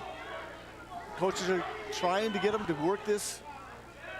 You know, he has a little butcher possibility. He had a bottom wrist, trying to get a turn. Now he's got a chicken wing on him. It's time to run it. The coaches are getting excited. They all stood up off the bench. That makes a huge difference. Now you get some cheering now out. Now they're trying to drive over if you get a half on this far side. Tristan Martin's got his hips the wrong way. Oh, catches it. Coach Human's up for century. Martin's, and he's basically trying not to get pinned instead of wrestling. Schneider's got a chance with a deep half of the chicken wing. Oh, potentially dangerous. Oh. You can see that chicken wing going up. Yeah. Up well, over he the avoided it, but getting to his back too, so that was big. It didn't look good. 19 seconds left in this second period only, but this freshman has been dominating this senior, Tristan Martin. Well, he's just not wrestling. He's not getting up. He's basically just playing defense down the bottom and let Schneider pretty much do everything. Stood up, just put the brakes on before he got to the outside the ring. There's a stalling call there. So who's his stalling on? On the top guy. Because I was going to say, it couldn't have been the bottom guy because he's just trying to stay in. Yep. Part of it is trying to push him out of bounds / not taking him back to the mat. Usually wrestling kind of, is he doing what? He's going down. That's interesting on that one. Yes, because considering he just got rode out most of that period. Yep. But the coach said maybe he's got a little fire because he just stood up. Now he's laying down his side again. It's the time as a coach you want to pull your hair out. and Because you just told him, guess what? You're not, if you're gonna go down, you gotta get out. Fight hands. You can hear the coach yelling. He's gonna go back to that chicken wing half. You're looking the wrong way. Basically looks like you come pin me. That's that come pin me look is what I hate, because he looked right into the half. Now he's gonna work the chicken wing on this other side. You'll try to walk it around, right? If you got. Well, here's the crazy thing. Schneider needs to commit to himself, get totally off to one side. Yeah, he's just jumping back and forth. And he's really not committing himself to try to get the pin here. But Martin's just not doing anything. His headgear over his face. He's going to have some Matt Burns. Yeah, because he's not wrestling. A minute left in this match. Yeah, he's not getting to his base. And again, potentially dangerous. He went up on that chicken wing on the far side. So at 6-point lead, it's just 3 team points. So Human, head coach Human is not happy with Martin's performance. He went down for a reason and hasn't showed any of it. He's been laying on his side, no back pressure. There's a chance to stand up, knee slide, stand up. And No just takes him back down and then throws himself to his back on the edge of the mat by not putting his knees underneath himself. Out of bounds. Oh, it looked like his face was still on that line. Isn't that 1 point of contact? Yeah, inside the line. It was okay, on the line. I don't know. All right. No, he's going to go both up. So just 6-0. Now, how do you do that? Who makes that decision? You give him a... Yes, you give him a point. You give him a point, you're okay. up by 5, because a takedown here, it would be a major. You'd be up by 8. So they basically telling the wrestler, just take Martin down and you're going to get the team 4 points. This is a match I think Century was thinking they're going to win this match. The senior against the freshman. He's in on that single. Got it again. One-handed. Martin whizzes it down. He needs to get his own takedown here, maybe. Whizzers again. He's coming down close. Can he get this takedown? Step out and give a half. He's got 3 to take down. Well, that was big, as you said, 9-1. It moves it into that. There's a 4-point victory. Wow, what a big, right at the end of the match right there. That's a big one. Let's get that on replay. Yes. If we can, Ryan Family Dealership replay, because that's an extra team point. So here on the Ryan Family Dealership instant replay is just at the end of this match. He gets that takedown. Well, that's another guy on their team. They're going to have to find a way to wrestle better. He wrestled very defensive. So final score there was 9-1. Oh, now you've got Nick Ensminger. The battle 4 points. Ominous here. 27-17. And there's Ensminger 9-0. You said the last time he lost was back as a freshman, 53-0 last year, state champ. Yeah, he won the Fargo. Oh, there's a quick takedown. It's going to cut him. And watch this hard wrestling. He's almost running with him. It's a quick takedown. Throw the legs in. And he's punishing. He's got lots of turns. He's got this tight, just lots of pressure forward. Gonna try to put him away. Nope. He's gonna go to a crossface to the other side. 8-1. And now to the cradle. And a fall. Didn't take long to get him in that cradle in the Ryan Family Dealership replay. That was against See where that was at in terms of time. Aeon. There's a Ryan Family Dealership replay. Watch this quick crossface here. Crossface cradle right there and sucks it straight back. Pin at 126, so pin at 34 seconds. Okay, here we go. 34 seconds, so that's 6 more points there for... This is the place they're switching out where usually you might see Joey Ensminger wrestle. As you now have Cale Lamar coming out against Grady Iverson. Oh, Grady Iverson, okay, he moved up. Who did Ensminger wrestle? Wrestled German, A-Y-O-N. So Aeon. German Aeon. Okay, and now we moved up Grady Iverson. Yep, He's a junior. at 5-3 in the season. Nope. It's an illegal hold. Had the headlock kind of locked, I think, before, about below the elbow there, I think. I didn't quite see. Grady Iverson, second last year at 114. He lost to Ensminger, 10-2 in the championship. And so they wanted to avoid that matchup here. Why? We didn't. Well, we didn't. But if they wanted to win the duel, now Century is down by 16 as these matches start evaporating. They need Grady Iverson to put them away. Yep. I mean, this can't be playing around time. It's time to get a solid move. Now, one thing about, he was in the state finals last year. He has a ton of tilts. This guy can turn people over all over the place, but he also needs to get pins, and so that's a little different. He went from 7th as a sophomore at 106 up to 2nd at 114. Yep. And didn't get pinned. I mean, he battled 10-2 in that state championship. You probably remember that. Oh, yeah. John? Definitely. I gave him a lot of kudos that he had improved so much last year, where, just the little things that, you're not getting in trouble against somebody like a Nick Ensminger. That's fabulous, considering you think of all the pins. We talked about the 100-plus pins over the last few years he gets, 34 and 35, and goes to one of the biggest tournaments, the Rumble on the Red, and dominates and wins that. We haven't had many winners in the state of North Dakota that win the Rumble on the Red. So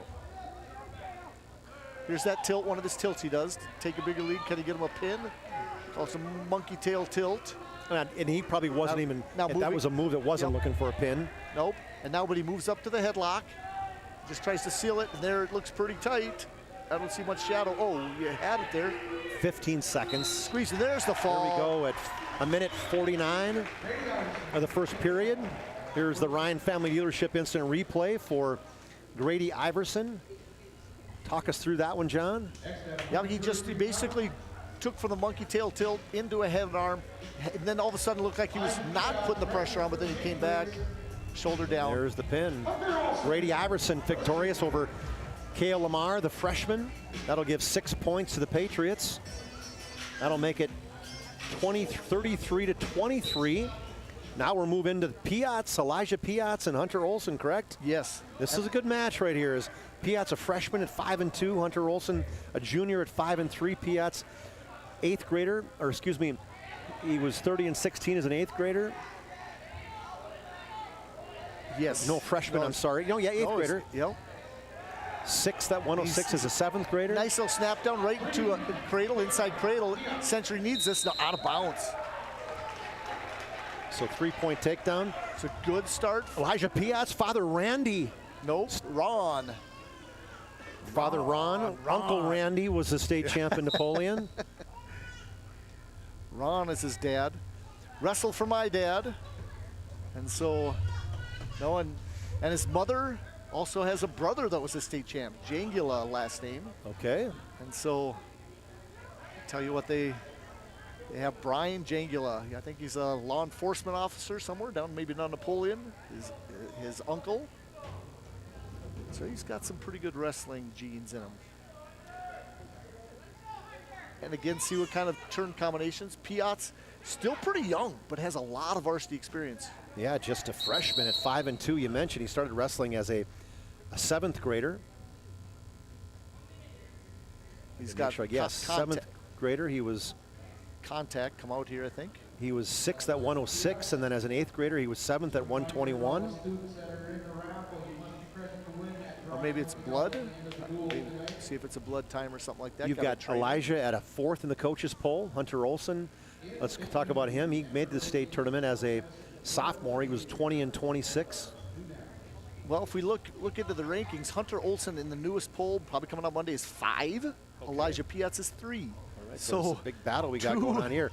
So let's look down. We had John. We're at match number 10, correct?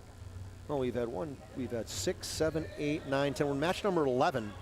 So we've got 2 more matches after this. This is a huge. It's going to come down. Yeah, we got Carter Wild and Seamus Kukluk left, and that ends up being Tucker Schurmeister and Brody Kramer. So basically, this is the match.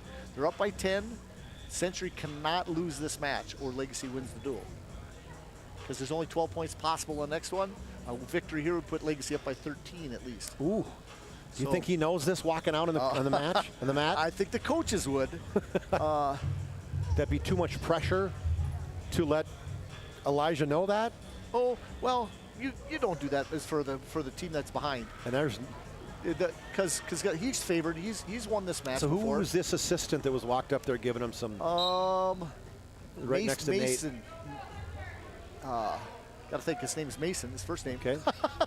I got to think. Sorry to put you in the spot. Oh yeah. And so, but it looked like he might have had just a little cut above his eye, or maybe something. It looked like they were trying to put some salve on it or something. The old Carmex trick, boxing. You know, put the little. Yep. Staying just on the edge of the mat there. Now no points of contact, so out of bounds. And the first dual match of the night, the girls' side, legacy #1 in the state, according to John's poll, defeated Century 38-21.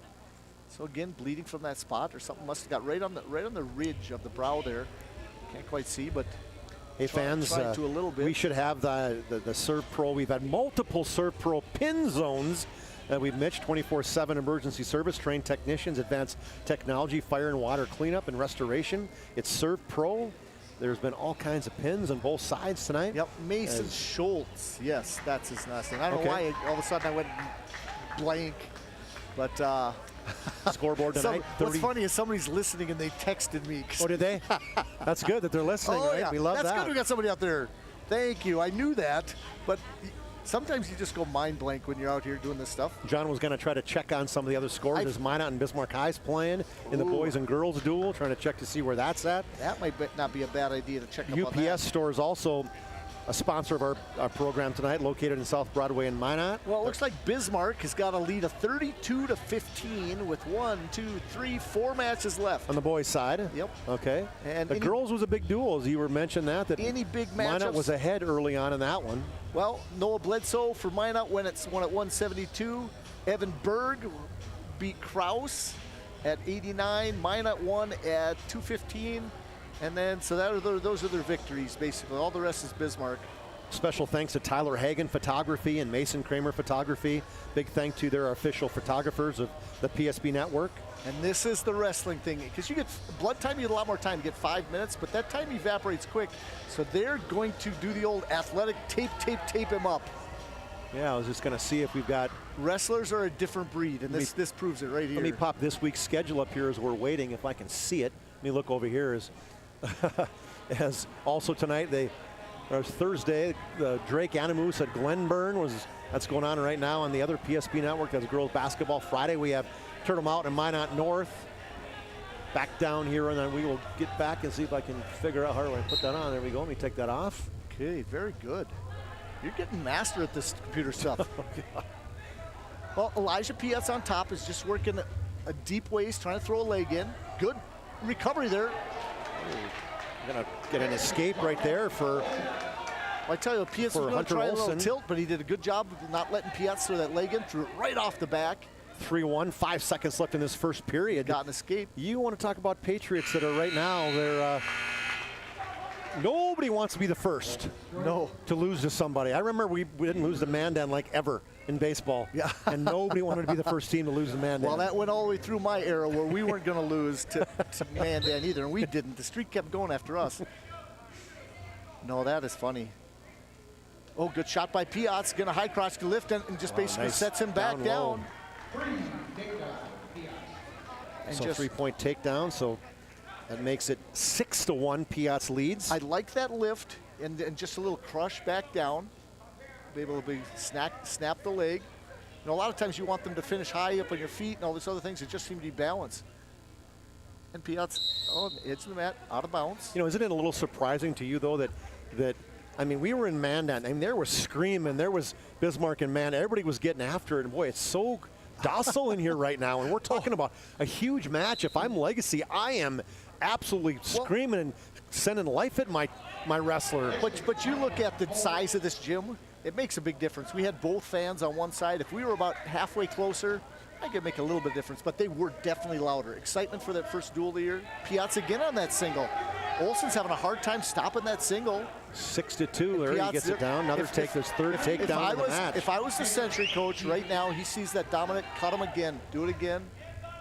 Yeah, he's definitely dominant on his feet.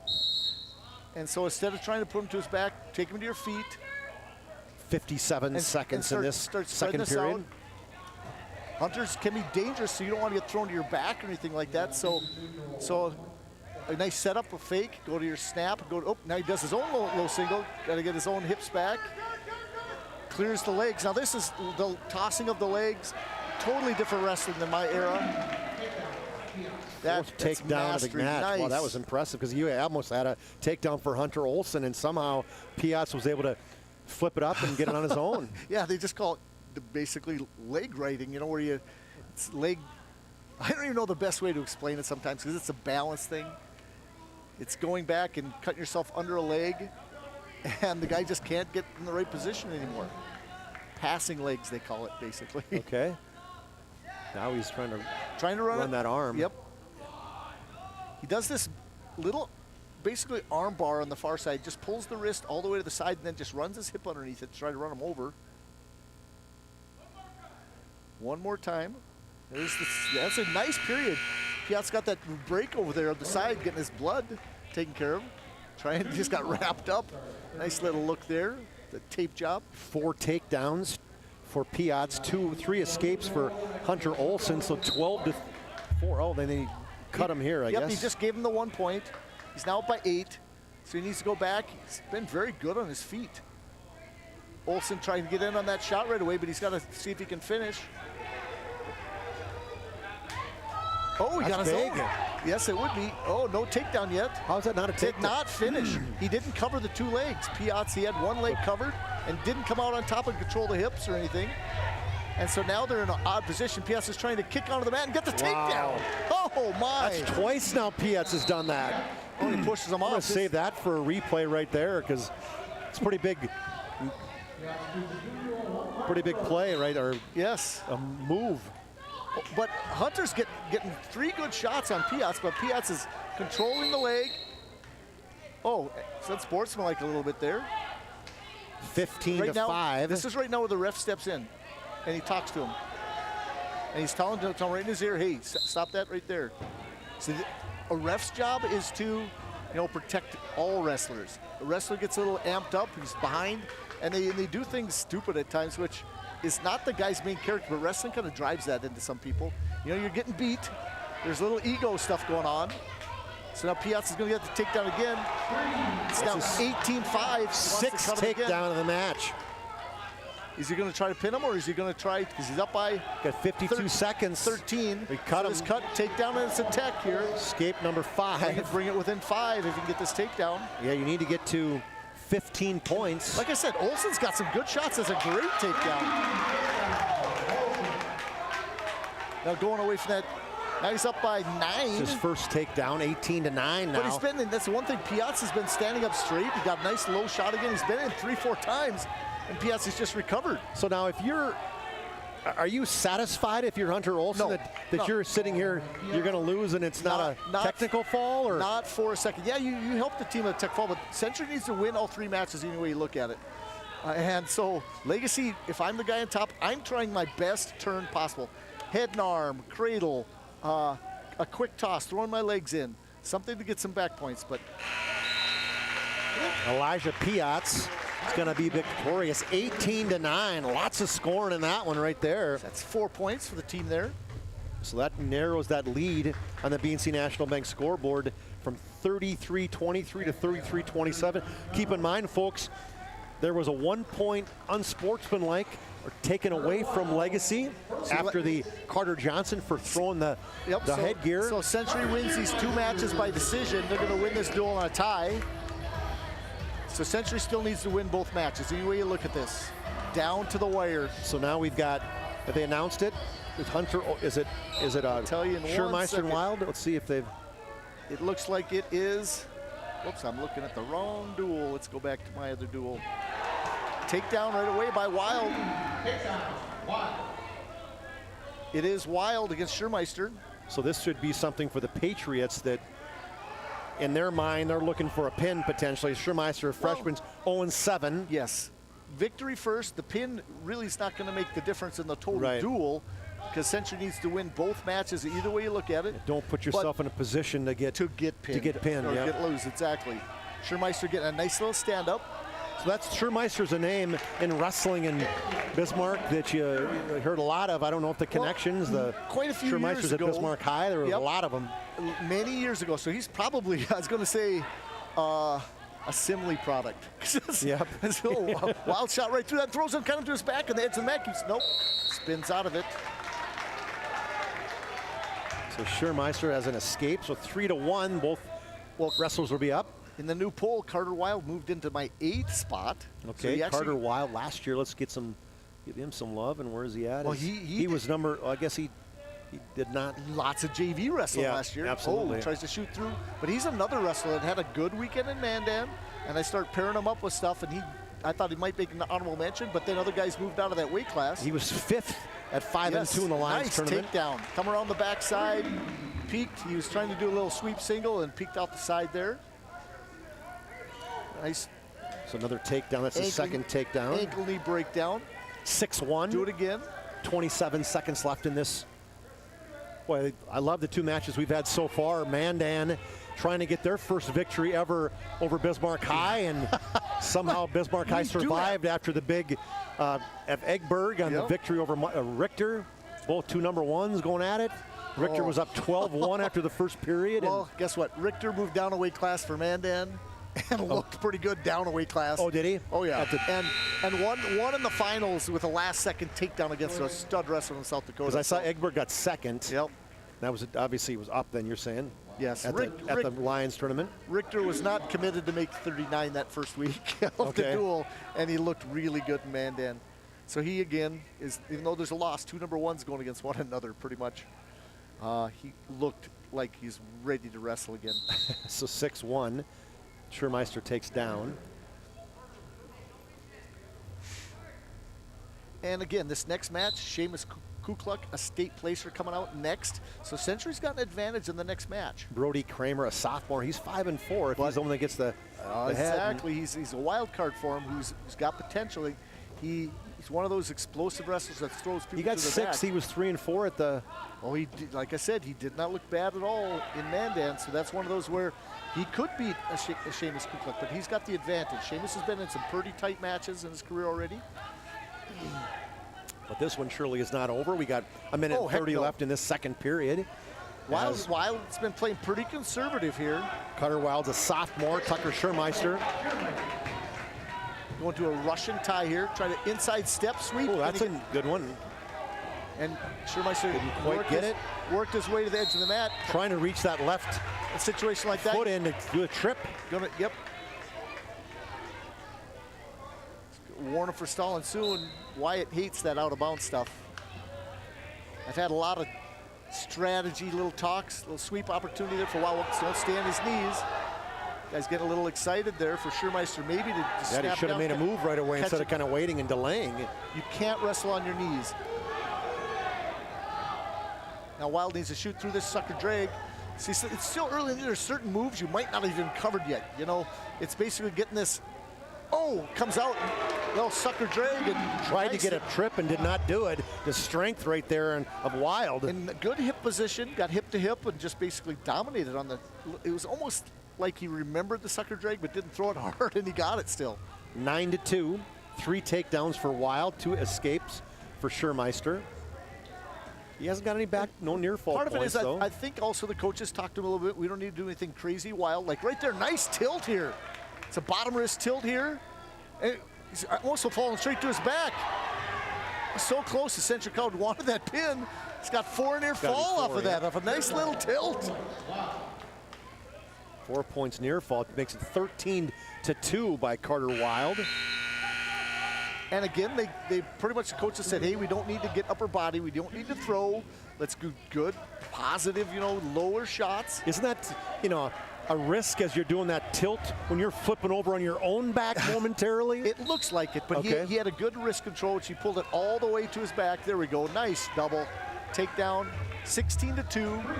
Coaches are telling him, cut him. Hard cut, that means you're just gonna hold him in the back of the neck, make the guy get up, make the guy, then he stands up, you then shoot. And I watched a lot of these teams that start teaching their wrestlers how to wrestle hard, because that's building for the rest of the season. There's that hip again, trying to get inside. Minute 33 left in this match. Folks, if you just joined us, you were in for a good one. We got Century has to win these last 2 matches. Darren Holbein, ex-Mandan wrestler, one of the assistants down there, I heard him yell, and he said, go back to your double. Go back to your double. You just see that Wild looks like he's in better shape, too. More energy. But he's doing kind of a crazy move there, which he doesn't need to do.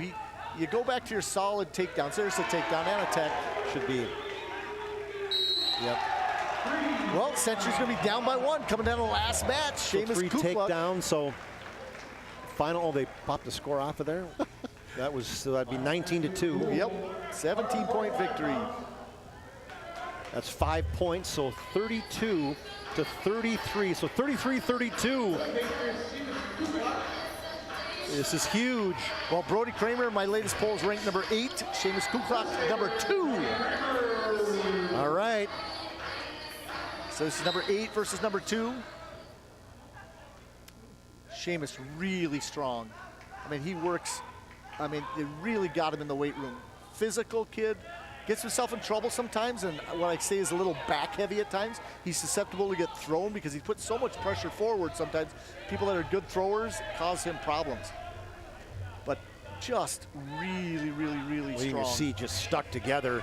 Nothing but sinew on that kid. In the offseason, he's wrestling 145. Look at this. Just be solid. You don't need to do anything crazy. There's the first takedown. But he was weighing in the 180s. Wow. So, and it's not that he was cutting weight, that he didn't have it to lose. He put on a lot of extra body fat, basically, by lifting. He was looking kind of chubby. And then I was thinking, some people said he's not going to get under 60. And then all of a sudden I saw him in the gym working, and I go, yeah, he weighed 150 something. Yeah, he's going to wrestle 45. So you start watching, he works super hard. But he had to cut out the ice cream. That's hard to do sometimes. Yep. Trust me. But, you know, some of these guys that play football, they want to get bigger, they want to stay big. You know, it's not the most, how can you say, aerobic sport. It's more bursts, energy. So they got He's 3 got some points. back points. Looks like he got a three count. Whoa, it's he's that neck just. Oh yeah, you got to stop. Yep, and that's potential. It's the wrestler put himself in that position, but it still looks too dangerous to let go. That's why the referee's out there. Yep, he's there to protect all wrestlers, the aggressor and the guy that's getting bent over. Well, the winner of this match will win it all. Bent in half. Ole Taylor did not wrestle. That's probably one of the big things right there. Well, you think of a 12-point shift that actually could make sense. 6-point pin for would be dominating Lincoln Lamar. Basically, would be already have won this duel, going straight to a chicken wing here. Trying to run this over. He's got a. Oh, he's just very. Look how limber he is. It's basically. Yeah, holy cow. He's getting the back points. You see. Yeah, but he's got his hips almost all the way down. That's pretty crazy. Got 4 points there. That hurt just watching. Yeah, it did.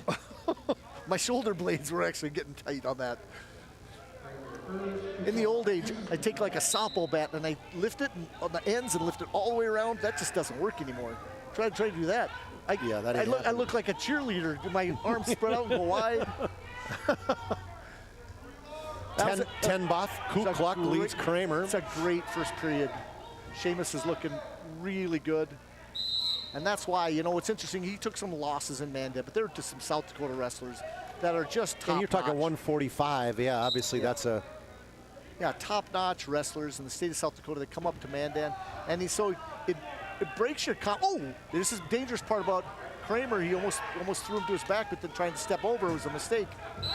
Out of bounds. Yeah, as he went around the back, his feet got up in the air just temporarily, but enough to have him go back to the middle. I thought that was a pretty good call. Yep, I'm with you.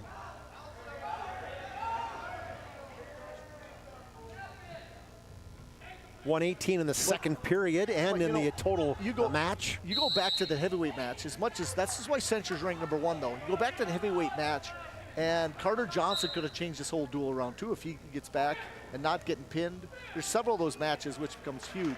So it's up by 13 now. Coach is saying just cut him and take him down, get the tech.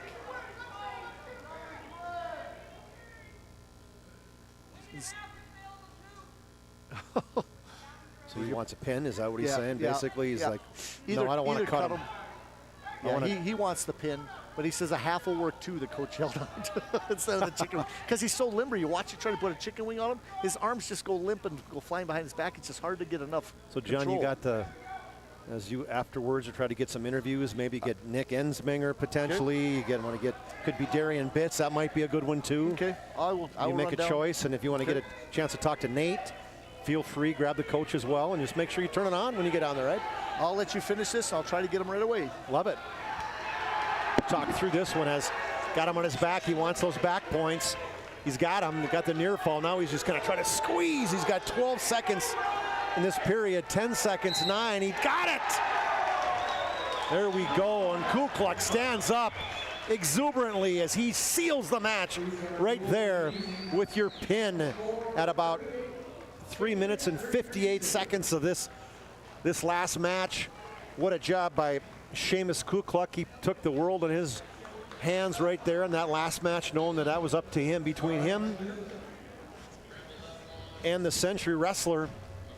And there you go. That was the pin. So final score after that pin by Seamus Kukluk will give him 6 points, 38-33. What a battle there for Century and Legacy early on. We'll switch us now here to the post game. We're in the Planning Team Financial Advisors and Shots Crossroads post game. Whether you're looking for a full service financial plan or planning for farm or business succession, Planning Team Financial Advisor is here to help you work toward achieving your financial goals. Visit us online at planningteam.com. See what John can grab down on the mat there. See if he can kind of get head coach Nate Heumann and one of the other wrestlers as we're in our post-game show right now. Big battle there.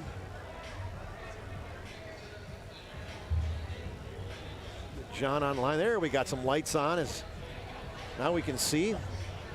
See if we can't get these things adjusted, John. Home scoring away. Oh, here we go. Let's see if I can't do that. What we got? Century. John's waiting for coach to come back out.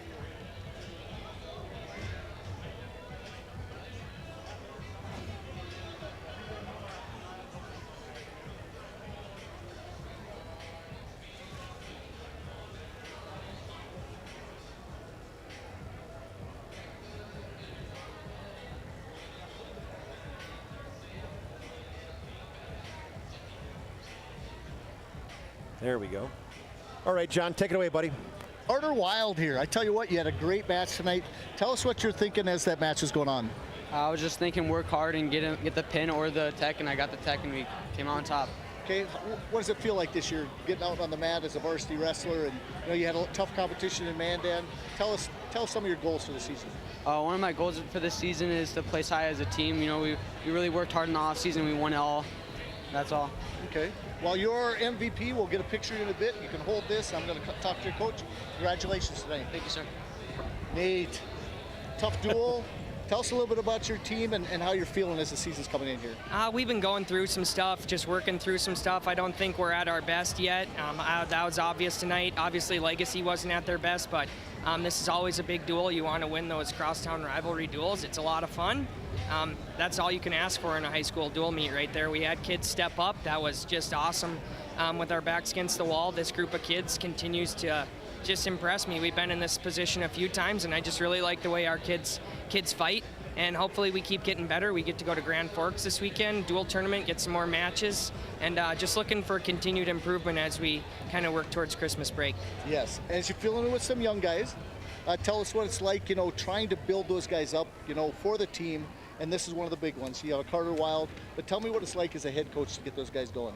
Yeah, I guess in the practice room, you just challenge them with guys that are, veteran wrestlers, experienced wrestlers, state placers, and, they just kind of learn through experience how to be a Patriot wrestler, and we try to do our best to motivate them to do extra stuff, put in the extra work, and just remind them that stuff pays off in the end. So really excited about Carter. He's a very gifted athlete on the football field, and he's just scratching the surface of his talents that he could have on the wrestling mat. So I'm really excited about Carter Wild. But Yes. I'm excited about our whole team. That's so true. I see great things for the Century team this year. Keep working hard. Congratulations tonight. Thank you. All right, Okay. great job down Come there, up there and get a John. picture of Good you. job, buddy. John's going to get a picture of Carter Wild before he comes back up there. And tremendous match tonight, 38-33. The Patriots are victorious tonight. Tough one for the Legacy Sabres, as what could have been ifs and buts potentially if they had Joey Ensminger potentially, but I know Ole Taylor was not around either, so who knows what could have happened. So these two teams potentially could be matching themselves up before the end of the year comes in, whether it's in those West Region duels or in the state duel. I got a feeling you could see these two teams again. We are in our Planning Team Financial Advisors post-game show. Planning Team Financial Advisors helping clients work toward financial freedoms. We'll take our post-game break when we come back. We will get you the player of the game or the sports clips, wrestler of the match we call it. We get you the spas, etc. move of the game, and get you all caught up on the scores if we can track those down. Great night of wrestling tonight as you're listening to High School Wrestling on the PSP Network. Brought to you by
Make sure to like and follow the PSP Network on all social media platforms and hit that subscribe button on YouTube.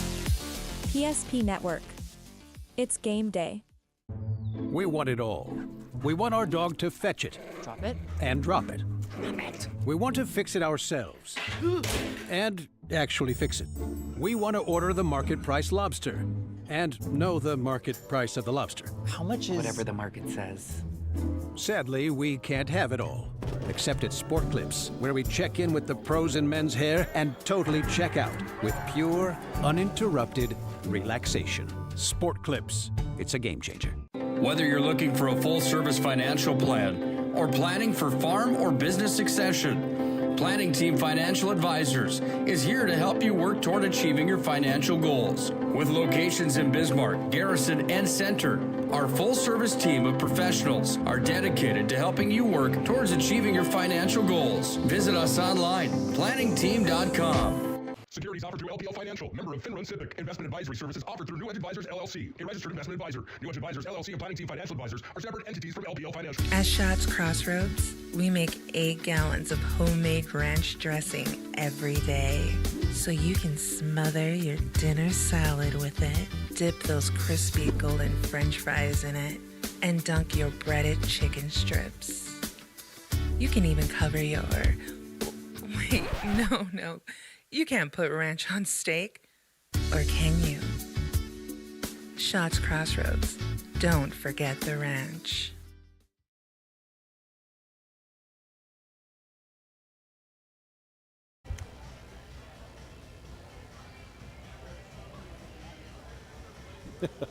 All right, back at the live post-game show as we're in the Planning Team Financial Advisor Shots Crossroads post-game show. Whether you're looking for full-service financial planner, planning for farm or business succession, Planning Team Financial Advisors is here to help you work toward achieving your financial goals. A couple of things left here before we let you go, as we've got the Spas Etc. move of the game tonight. The Spas Etc. move of the game. Spas Etc. is a family-owned business with over 22 years of experience providing top-notch spa, hot tub, sauna, tanning beds, sales, installation services. We also offer an extensive selection of billiard tables and gazebos to the Bismarck, North Dakota area. Since our establishment in 2001, we've been committed to delivering exceptional customer service and building lasting relationships with our valued customers. Tonight, our Spas Etc. move of the game. It was a big match tonight, John. That heavyweight match, and it was a battle. Well, I said it was going to be one of our first toss-up matches, because honestly, it was a very controversial call in the Mandan Wrestling Tournament, the semifinals. Those guys had just such a tight match, and Darian Bitts came out and dominated and had a great victory right here. Here's the fall right there. Yeah, and you talk about getting into this piece, which we didn't get, but getting in. Carter Johnson made kind of a move to put himself in a bad position, and then Bitts just Well, yes, if you go back and watch the full match, Carter Johnson has an opportunity to stand up, and he kind of throws his hips over the top and then gets himself completely out of position, and Darian Bitts just basically took advantage and took the angle and basically put him straight to his back. Yeah, so that's a big match right there. It was 4-0. I know Darian Bitts was leading, but it went from a 6-point match to 3 points, and so that was a big match right there as he was victorious in a pin there at the 4:27 mark of that, and so the Spas Etc. move of the game goes to Darian Bitts. And then our Sports Clips MVP of the game. I mean, it's one thing unfortunately we could not get. There wasn't a pin for Carter Wildey, but talk me through Carter Wildey and why you think that he's our Sport Clips player, the wrestler of the match. Well, if you just listen to Nate a little bit, he's a young wrestler who just is getting better and better. And he's one of these guys that when you start depending upon the guys that, like I said, how is Century going to have a chance to win state is taking those guys in that 7th and 8th place position and bumping them maybe to a 5th, maybe to a 4th, and then you're gaining more points. He's just, like I said, an athlete. He's a great football player, and having him on the wrestling mat is only going to make him a better football player. I just watched him, stay in position a lot. He was in control. He had great takedowns. He's just a wrestler that I think you can build so much off of as a coach. Yeah, 5 takedowns and a 4-point near fall en route to a 19-2 victory over Tucker Schurmeister. He's our Sport Clips wrestler of the match. Sport Clips brings you the MVP of this matchup. Sport Clips is a home to the MVP haircut experience. Nothing comes close to making you feel like an MVP, quite like the MVP experience at Sport Clips. And so tonight our MVP is Carter Wild. We'll give you one more highlight to throw at this, see if this is the one that we got in here. Kind of the end of the match, John. This was a big one. Nope, that is not it. That was last night. Let's go to highlight 2. Well, see if this is the one we got in. I teach it, man. That is not it. So I teach it, man. John, they won 4-1 against Bismarck last night. Apparently didn't get it.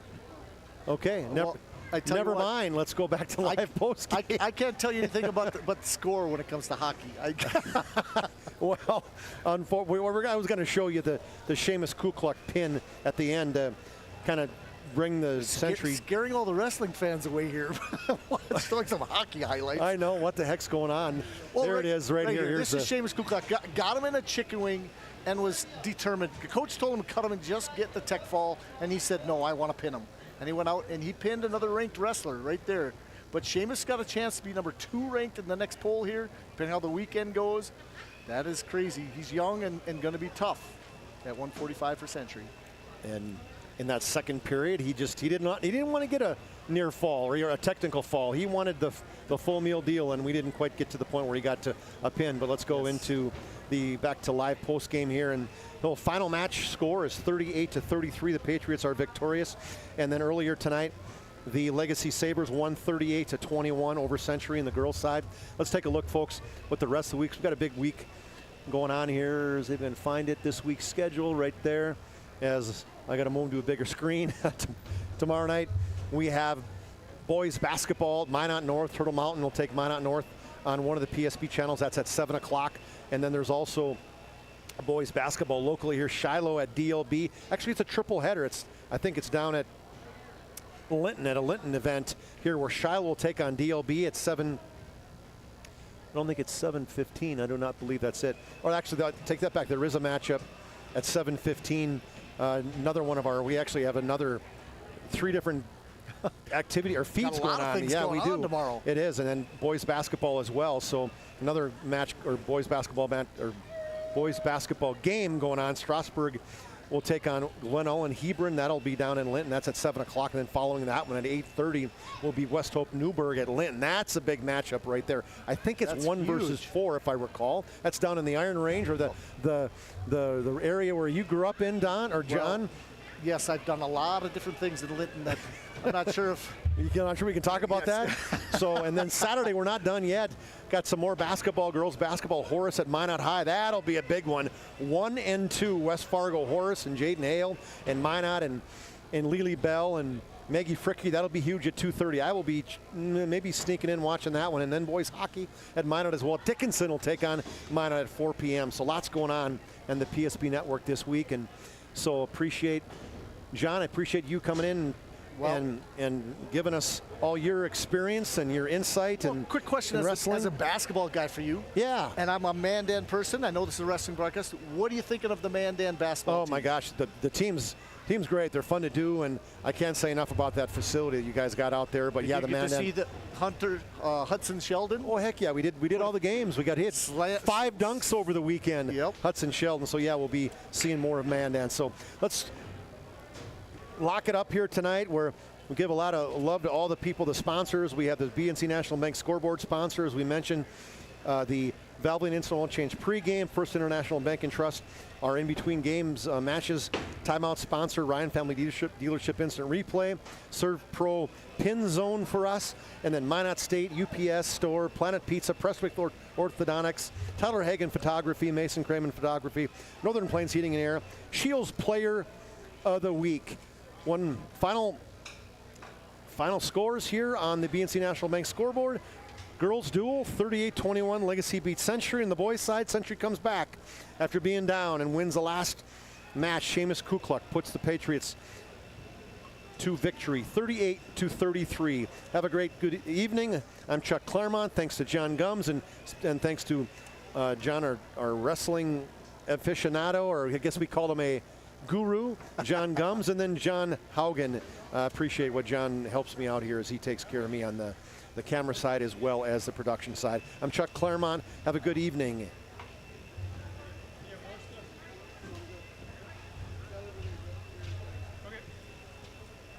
All right. Do you buy? No, throw the poster right.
to like and follow the PSP Network on all social media platforms and hit that subscribe button on YouTube. PSP Network. It's game day. We want it all. We want our dog to fetch it. Drop it. And drop it. We want to fix it ourselves. And actually fix it. We want to order the market price lobster. And know the market price of the lobster. How much is... Whatever the market says. Sadly, we can't have it all.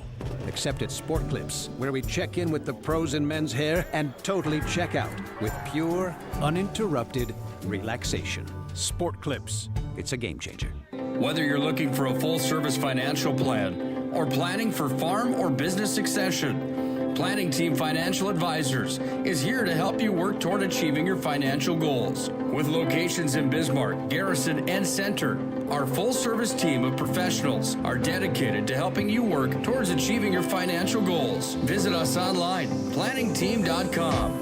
Securities offered through LPL Financial, member of Finrun Civic. Investment advisory services offered through New Edge Advisors, LLC, a registered investment advisor. New Edge Advisors, LLC, and Planning Team Financial Advisors are separate entities from LPL Financial. At Shots Crossroads, we make 8 gallons of homemade ranch dressing every day.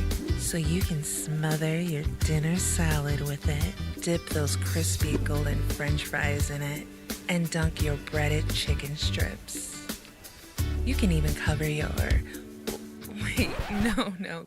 You can't put ranch on steak, or can you? Shots Crossroads. Don't forget the ranch.